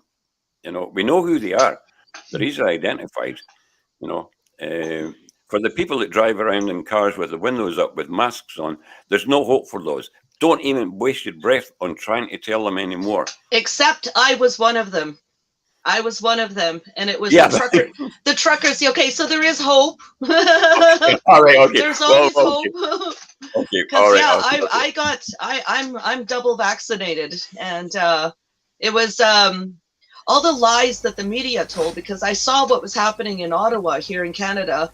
Right. But then I was watching what the news was saying, and then it wasn't adding up, and then it was like the ground opened underneath me, and it was like, whoa, okay, what else are they lying about? So I just want to say hi to Jeff and Chad. I see the comments here. It's so nice to have you guys. Jeff is he runs the Facebook group The Good Memories from Wellington. All right. So, yeah, I'm a member of that, I think. Yeah, if that's the Jeff that I'm thinking, the spelling is the same. So it's really nice to have you here, Jeff. I love your posts. You always have the best videos. Yeah. Thanks for the page. Thank you so much for all the good memories of Wellington. Yep. So proud of all the freedom fighters all across the world. Honestly. I was actually looking at a pile of those last night. Believe it or not, I saved all my Telegram videos, and every Telegram video that everybody posted there.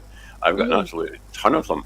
I Wow. watch them, just to give myself a bit of, hope and courage, Hmm. to keep on trucking in the free world. There's one Right. really good song came out of Canada, "Keep on Trucking in the Free World." That's an awesome song done by Canadian guys. It was Right. absolutely, it's brilliant. It is absolutely amazing. It's heavy metal. It's great. I keep, especially from Adam West, who done some amazing videos in Wellington there. Really nice guy and really beautiful videos. And I don't watch the horrible ones. I just can't stomach them anymore. But there are some good, inspiring videos. Like Freedom from the South, when the South came up to Picton, stuff like that. Some amazing music videos there. I still watch them, and it still lifts my heart up. That yeah, we can do this. If it came to the crunch again, we could actually stand up stronger. I hope this It time, could. with a lot more people behind us. Once they can see the hurt, the damage, and the cruelty that's been done to themselves and start to admit it, as I started off saying, that maybe we could get the rest of the people on board to say, look, we're not left wing, we're not left wing, we're not right wing, we're both wings, and we're Hmm. both wings in a flight, and that's what we need to see Mm. ourselves as. We have two wings, we're left and right, but Mm. we need those left and rights to carry forward, as a Right. head, to go forward, to fly to the future and say, right, this is it. We're going to do this one more time. You're either with us, but you're not against us. Hmm. I We, don't think this time you can divide the country into two halves. You're with us or against us. I think the not with us might be compliant or complacent and not quite sure, but I think hopefully in 2023 that this might change. This is what I'm looking for, to we, get enough people awake and say, look, you we, really need to think about things. What is it, we don't Carl? we don't want them behind us. We want them at the front because they're the ones that have been affected. There's only a small group of us at the back that are actually awake, and we'll be there to support them and push them to the forefront so they can actually rise up against what's going on. Because in numbers we've got the strength, but without them we haven't got it. So we don't want them behind us. We want them leading it, and we'll keep pushing them from behind. And what you're saying, Rosie, there before about in Canada where the police can come onto your property or some authorities can come onto your property. We had laws passed in New Zealand more than 6 months ago where they can deem your farm or your business to be unsafe in any way whatsoever, and they can come in and destroy your property. They can kill all your livestock and burn your buildings down. Those laws were passed in this country as well. And the farmers haven't responded to that one. They're too busy worrying about losing their water rights. Yeah, they're really slow on the uptake of actually doing something about this, and it's really unfortunate. They keep having fancy meetings, but they don't do any fancy action. This is the problem. I mean, there Well, was they think, probably one day this year, I think, probably 1 or 2 days this year that they had a small get-together. A couple of tractors rolled down, but that yeah, was pretty much it.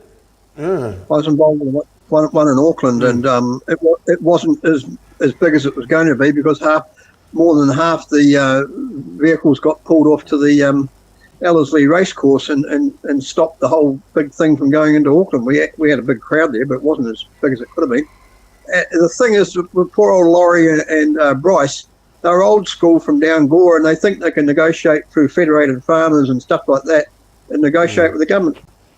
When we were at Parliament a couple of weeks ago for those 3 days, Laurie and Bryce turned up on the Thursday, I think it was, for a prize giving by the government. And guess what? They had an hour's talking with all the politicians, and what's come out of that? They come out with something in their bag. They got given something. They haven't been given anything they require. They've been just bloody throbbed off again. The groundswell people, a lot of the farmers want to do something like the Canadians and the Dutch are doing, but groundswell itself won't back that up. They still won't back it up. And That's what I heard. until they start suffering, it's not going to happen. Mhm. That's the opposite of what we need, really. Right. Yeah. And the Yeah. farmers are easy to pick off because they're spartanly across the country. They're not in big numbers. It's and if the authorities come knocking at your door, unless you've got a community group around you that can at a drop of a hat can come with 20 or 30 people there and drive those bureaucrats away, they're just going to pick the farmers off one after another. And the South Island's probably the easiest place to do it. And that may be why they're cutting back on our fuel supplies down there, because they're going to bring everybody to their knees and just go and pick everybody off. Due to the isolation. And I wonder, and Dave and me have wondered, why have we got all these cruise ships coming to New Zealand all of a sudden? Are they a floating hotel to put people in? Not that people want to go in, but actually going to be rounded up and put in? Could well be. Are there passengers on these cruise ships? Yeah, but the trouble is they might be dressed in uniform and carrying weapons. That's my suspicion. Yeah, that's the other. Yeah. They may all be dressed in uniform and carrying arms, and that's what I'm thinking. When I look at when Carl and I have went through the list, Alison as well, we've gone through all the lists, and it's just like, this is shocking. Right through to 2024 and 2025, it's passenger. Where's the oil? Where's the petroleum? Obviously, I mean, they don't always put the oil ships in there. Sometimes petroleum is defined as oil, petroleum fuel, or petroleum v methanol. They don't always put them in the shipping logs. I think for fear of attack, for security. They'll quite easily they'll put it in as a chemical sometimes. They'll list the chemical tankers there, and they don't always put what's actually on board the ship. I think that's for security. You don't want a terrorist knowing what you're carrying. It's quite easy to target a ship. Not that it's hard to sort of hide one of those things. You can't disguise it, but right. Yeah, getting back to passenger vessels. The amount of passenger vessels that are coming in and around 85 coming into New Zealand. Well, that's for this year, but you go out further, it's absolutely shocking. And you think, well, look, if we can't keep our trucks on the roads, from the South Island and our ferries, we can't feed ourselves, never mind feed you guys. So maybe we'll have to go and do a ram raid on one of your vessels and steal food from you guys, because you probably got more than us. So great, bring the ship and get off the ship. We'll go on and eat your food. It might come to that, where we do a ram raid on the ship. We don't know, but who knows? Sorry. Oh, that we might all end up pirates at some point. Yeah, that's what I was thinking. I was thinking that. Already started. I thought, okay, we'll just have to take over the ship and eat your food, and then if we run into that, well, we may have to eat the crew as well, or whatever, and steal your diesel, and just become total pirates and change your names and fly our flags upside down or sideways or whatever. But I'm not joking you. We were going through these figures yesterday, and I've got them all here. My forecast for our ship. Our shipping of refined fuels for the South Island right now is absolutely abysmal. It's been depleted like you wouldn't believe. It's absolutely shocking, the amount of days that the South Island has been without and is only getting drip fed. And I think that this is a plan where we have an act called the Petroleum Demand Restraints Act, right? If that comes into force, that will shut down everything in this country overnight at the flick of a switch. They will only allow emergency services to supply, to actually drive on the road. And don't even think you're going to a petrol station to buy fuel. You've got to be joking. It won't be allowed to be taken away in a plastic container. That's in the law. Everything that you can think about petrol, you've got another day coming to you, mate. And don't be seen driving on the road. You could be contributing to the emergency. That's the thing.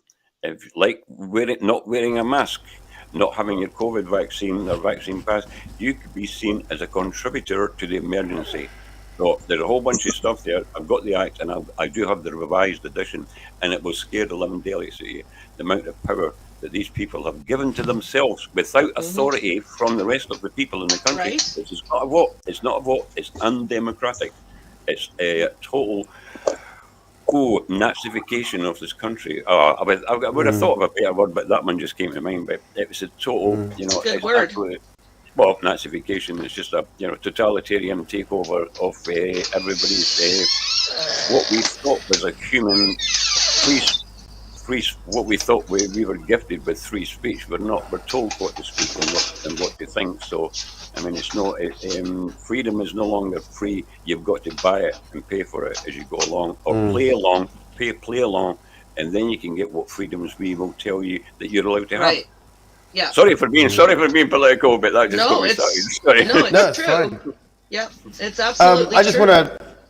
I just want to add something to what you mentioned earlier on about these cruise ships. Now, I can't explain anything for New Zealand, but I can just go back on my own understanding of what's been happening, and we can go to what's been happening in the coast of Europe with the African boats coming in of fighting age men, right, coming in from Africa and being shipped over there on these little boats. Now, of course, New Zealand's very far away, and and so these little boats won't make it. Although the Maoris were able to in their wakas, but you know. And if you look at what's going on at the U.S. border with Mexico and the open border, and then you look at, and I knew this back in 2015, that the migration from the Middle East into the Europe was all it was purposeful, and because that would destabilize the country, because you have all these fighting age men coming through.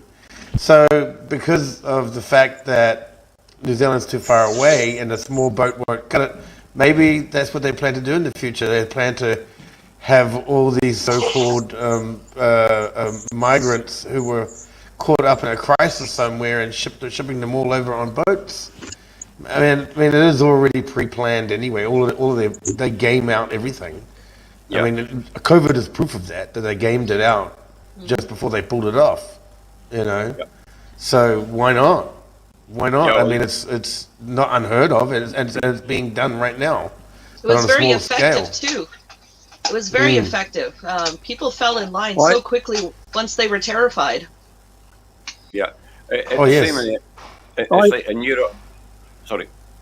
In Europe just now, I've got family, in Edinburgh, right, and they told me like parts of Edinburgh are turning like parts of Sweden, right, the whole country in Sweden's fallen into a state that's no longer Sweden. But family friend was telling me a few weeks ago what's happening in Edinburgh, where I'm from. It's turning into like an Islamic part of the city there, where there's some areas where you don't want to go in there. They will attack you. You will be attacked. That's what's happening. In a lot of places in Scotland. And England especially. I'm hearing news from the guys from there that it's been totally overrun. This is no longer the country that you knew. You're better off where you are, and I know I am actually. But coming back from them, but the whole overtake of Europe's been the same thing. Islam couldn't do it in the 17th century when they had that massive war, when it was actually the Spanish that actually stopped them. They stopped the invasion. It was Spain that put up the fight to stop them, the Southerners from entering Europe.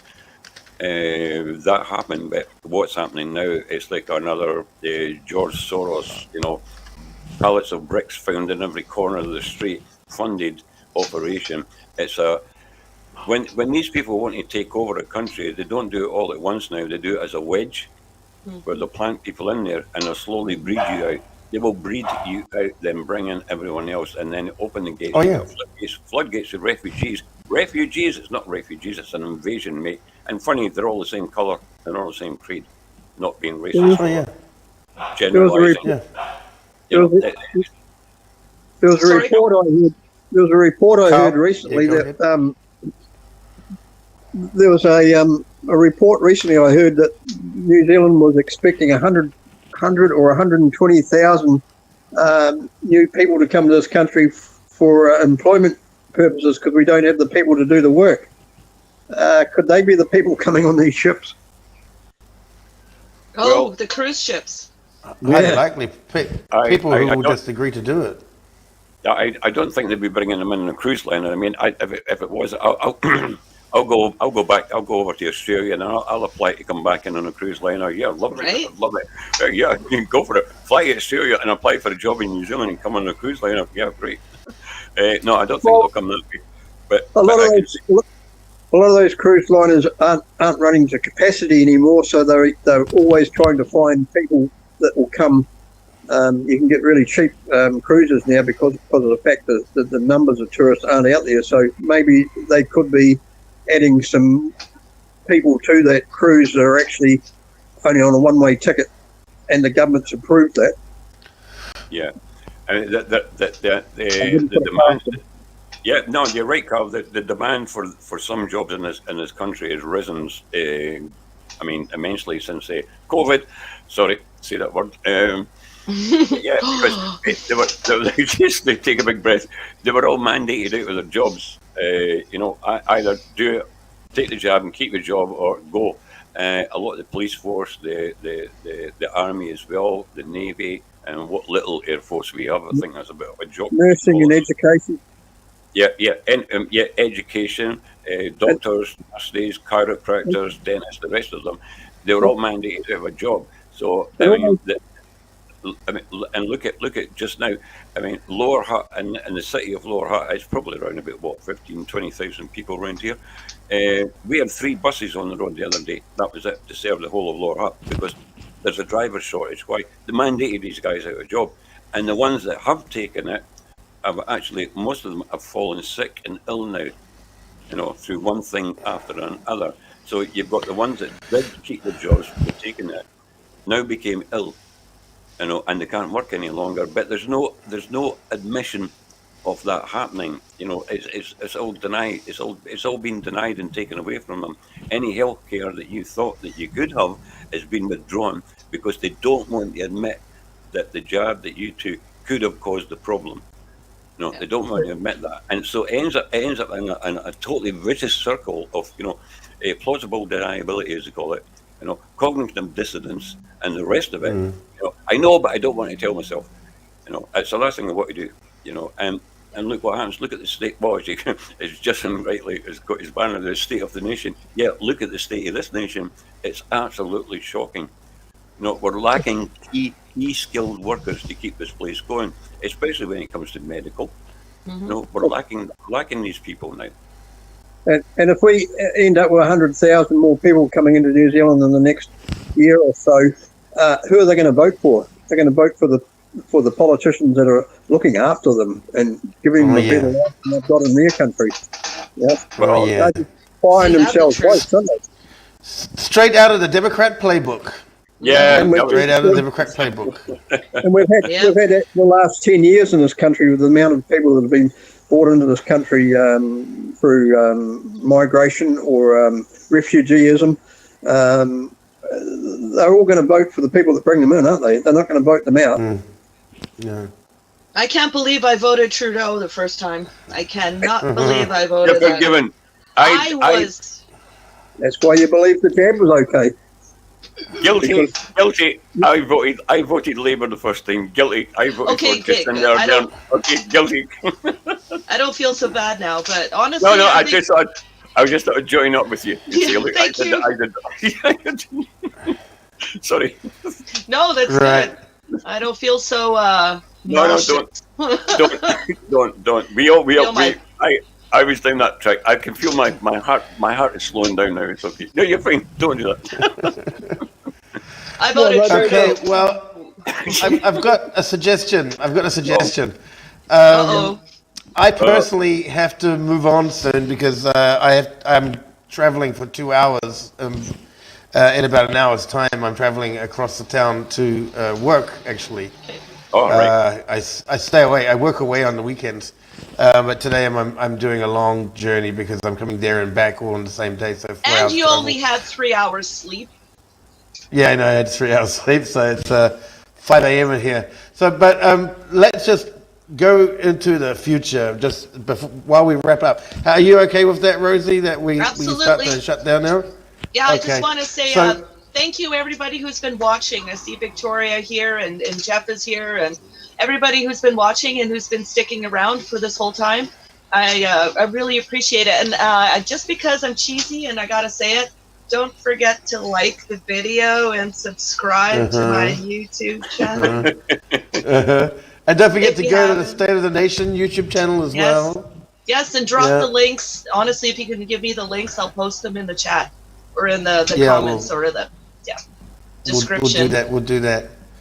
But in final words, the future. What does it look like? Let's start with Carl. Get everybody buying some shares in Marsden Point, and we'll take this nation back again. Without our fuel, we've got no future, so we need to secure that and do whatever we can to get it operational again.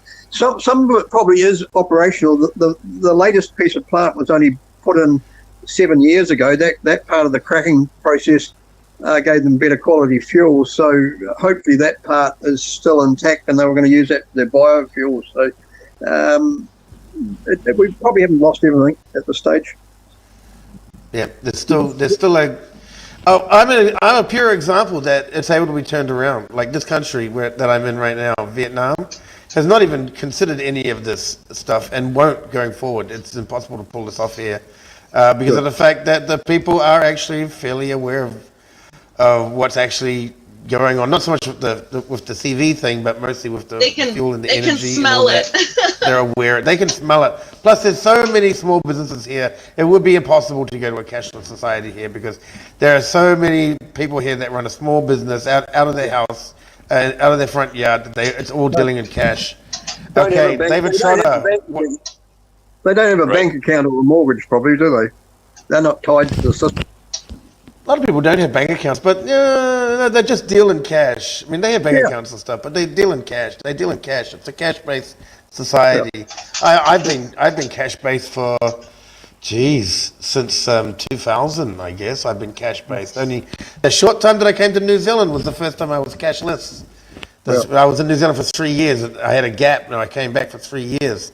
I went to film school, and that was the first time I was cashless. Just using the card. And those things are dangerous, man.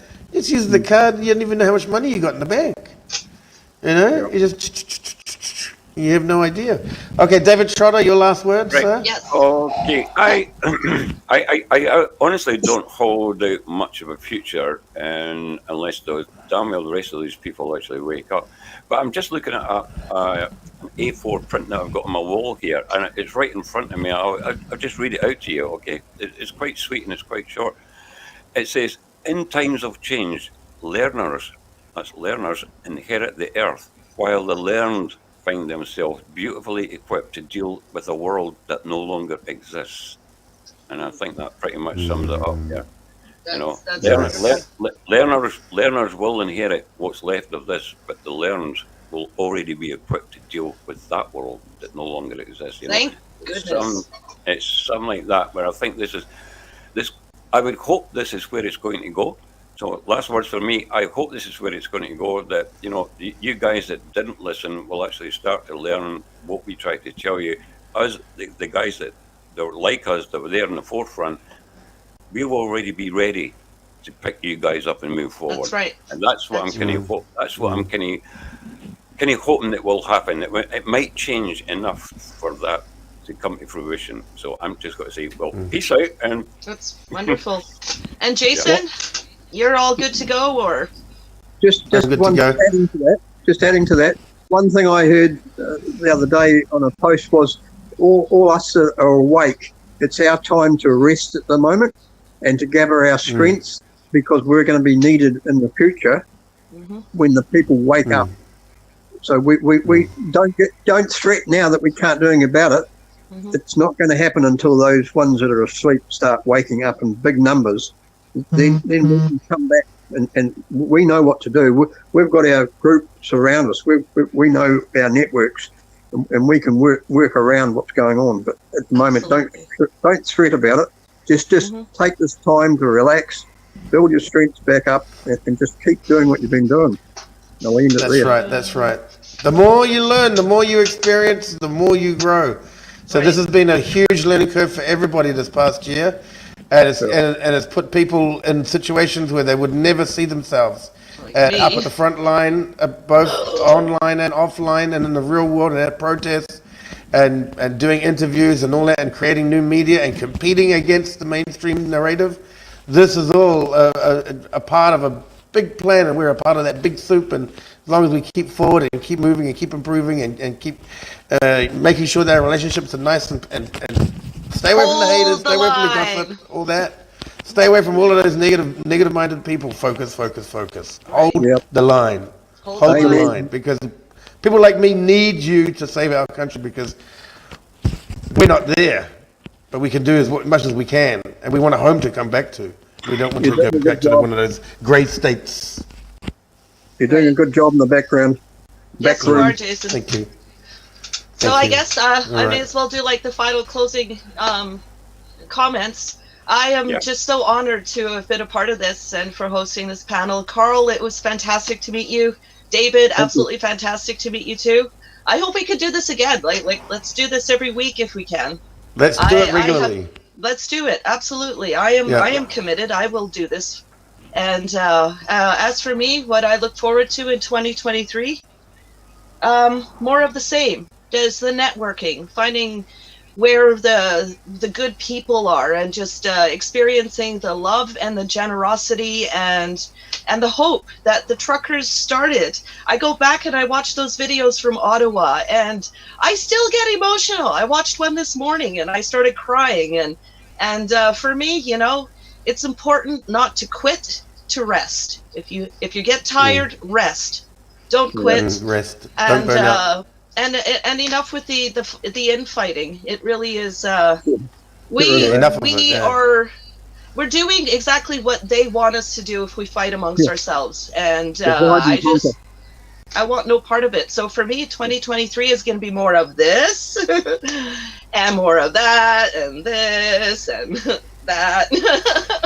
Keep your eye on the prize, and that is freedom, and stay away from the people that are in your ear. This person doing that. Stay away from it. Stay focused. We have a mission. We're on a mission.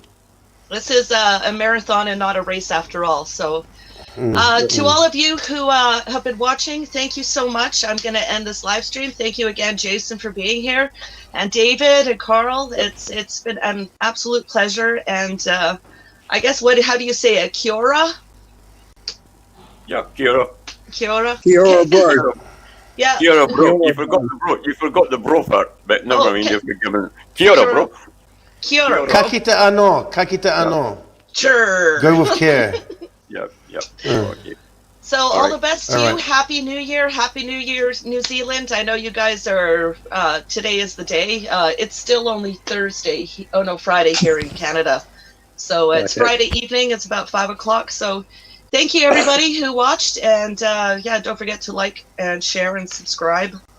And I love you guys so much. And it's been an absolute treat. So thank you. Okay. Appreciate it. Yeah, Okay. keep holding the line. Bye. Honk, honk. Yeah. Freedom. I'm coming back to Wellington. Wonderful.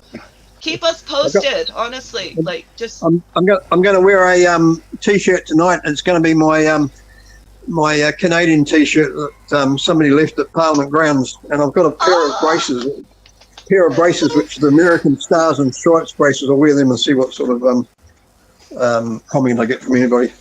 That's wonderful. A few Uncle Sam I hear comments. that and I get goosebumps. And I'll be wearing my Ampel hat. I've got a hat that I picked up at a second-hand shop with Ampel oil in it, and I've written on it, Ampel Australia made deal with New Zealand government purchasing Z Energy was to close the refinery. And I wear that all the time to people. What the hell's that all about? Get the word out. All right, everybody. Job, They cannot censor your clothes. They cannot censor your clothes in the name of freedom. They cannot censor them. Keep buying these cool things. They cannot censor your clothes. Yeah, but I find that. Yeah, but I could find that offensive. In this world that we're growing in, and I could hurt my feelings. Really, I don't care if your feelings are hurt. It's just like, what? Yeah, but it hurt my feelings. Oh my God, is that a crime? Well, it will be. Sorry, I could go on. Okay, well, sorry, David, Rosie, I want to take a Next session. We'll pick up on this. Yeah, we gotta save some. And I hope Yeah. you get Yeah, your save beer it, in the save it meantime, up, save David. it up. I Yeah. hope you get your beer in the meantime. I hope you find somewhere I'm going to stock up right now because it's just gone 11 a.m. in the morning here in New Zealand because we're time travelers. You know, we have that, Right? we have that, we have I that know. really good, really fortune. We are way out in the. So if you're all going to die, we'll tell you first. Yeah. But it'll be No, too no, late. no, It'll be no. too late. Right. It'll be too late by then. Maybe we'll, Just but scribble a When- note and throw it behind you. yeah, if the world's When- coming to an when- end, we'll when- let you know first. We'll send you an email. When- By the way, you're all dead. Oh, soon. You know, When What's- when that- when you don't hear from us, you'll know we're all dead, Dave. yeah, that problem. Yeah, if you don't hear from us, you know what's something wrong. Yeah. What happened to New When the Zealand? rest of the world doesn't hear from New Zealand, you know, oh shit, we've got 12 Yeah, I hours know. to sort this print out. You've Okay, got 12 God bless you all. you've got 12 hours to get really drunk, and then you got to die. Yeah. So, God bless you. hurry All up. right, everybody. All right, boys. Thank God bless you gentlemen. all. Take All right. care. Ending the live stream right now. All the best Okay. to you Okay. in 2023. Keep holding the guys. line. Yeah, Keep we on will. Don't trucking. worry. Keep And the on free trucking, world. everyone. And the free Of world, course. yeah, we And will. wave Yeah, in, keep you know, on you can't trucking in the free see me world. waving. All All right, okay. I'm pressing end now. All right. All the best, Okay. guys. Love you. Okay, bye. Bye. Bye. Bye-bye.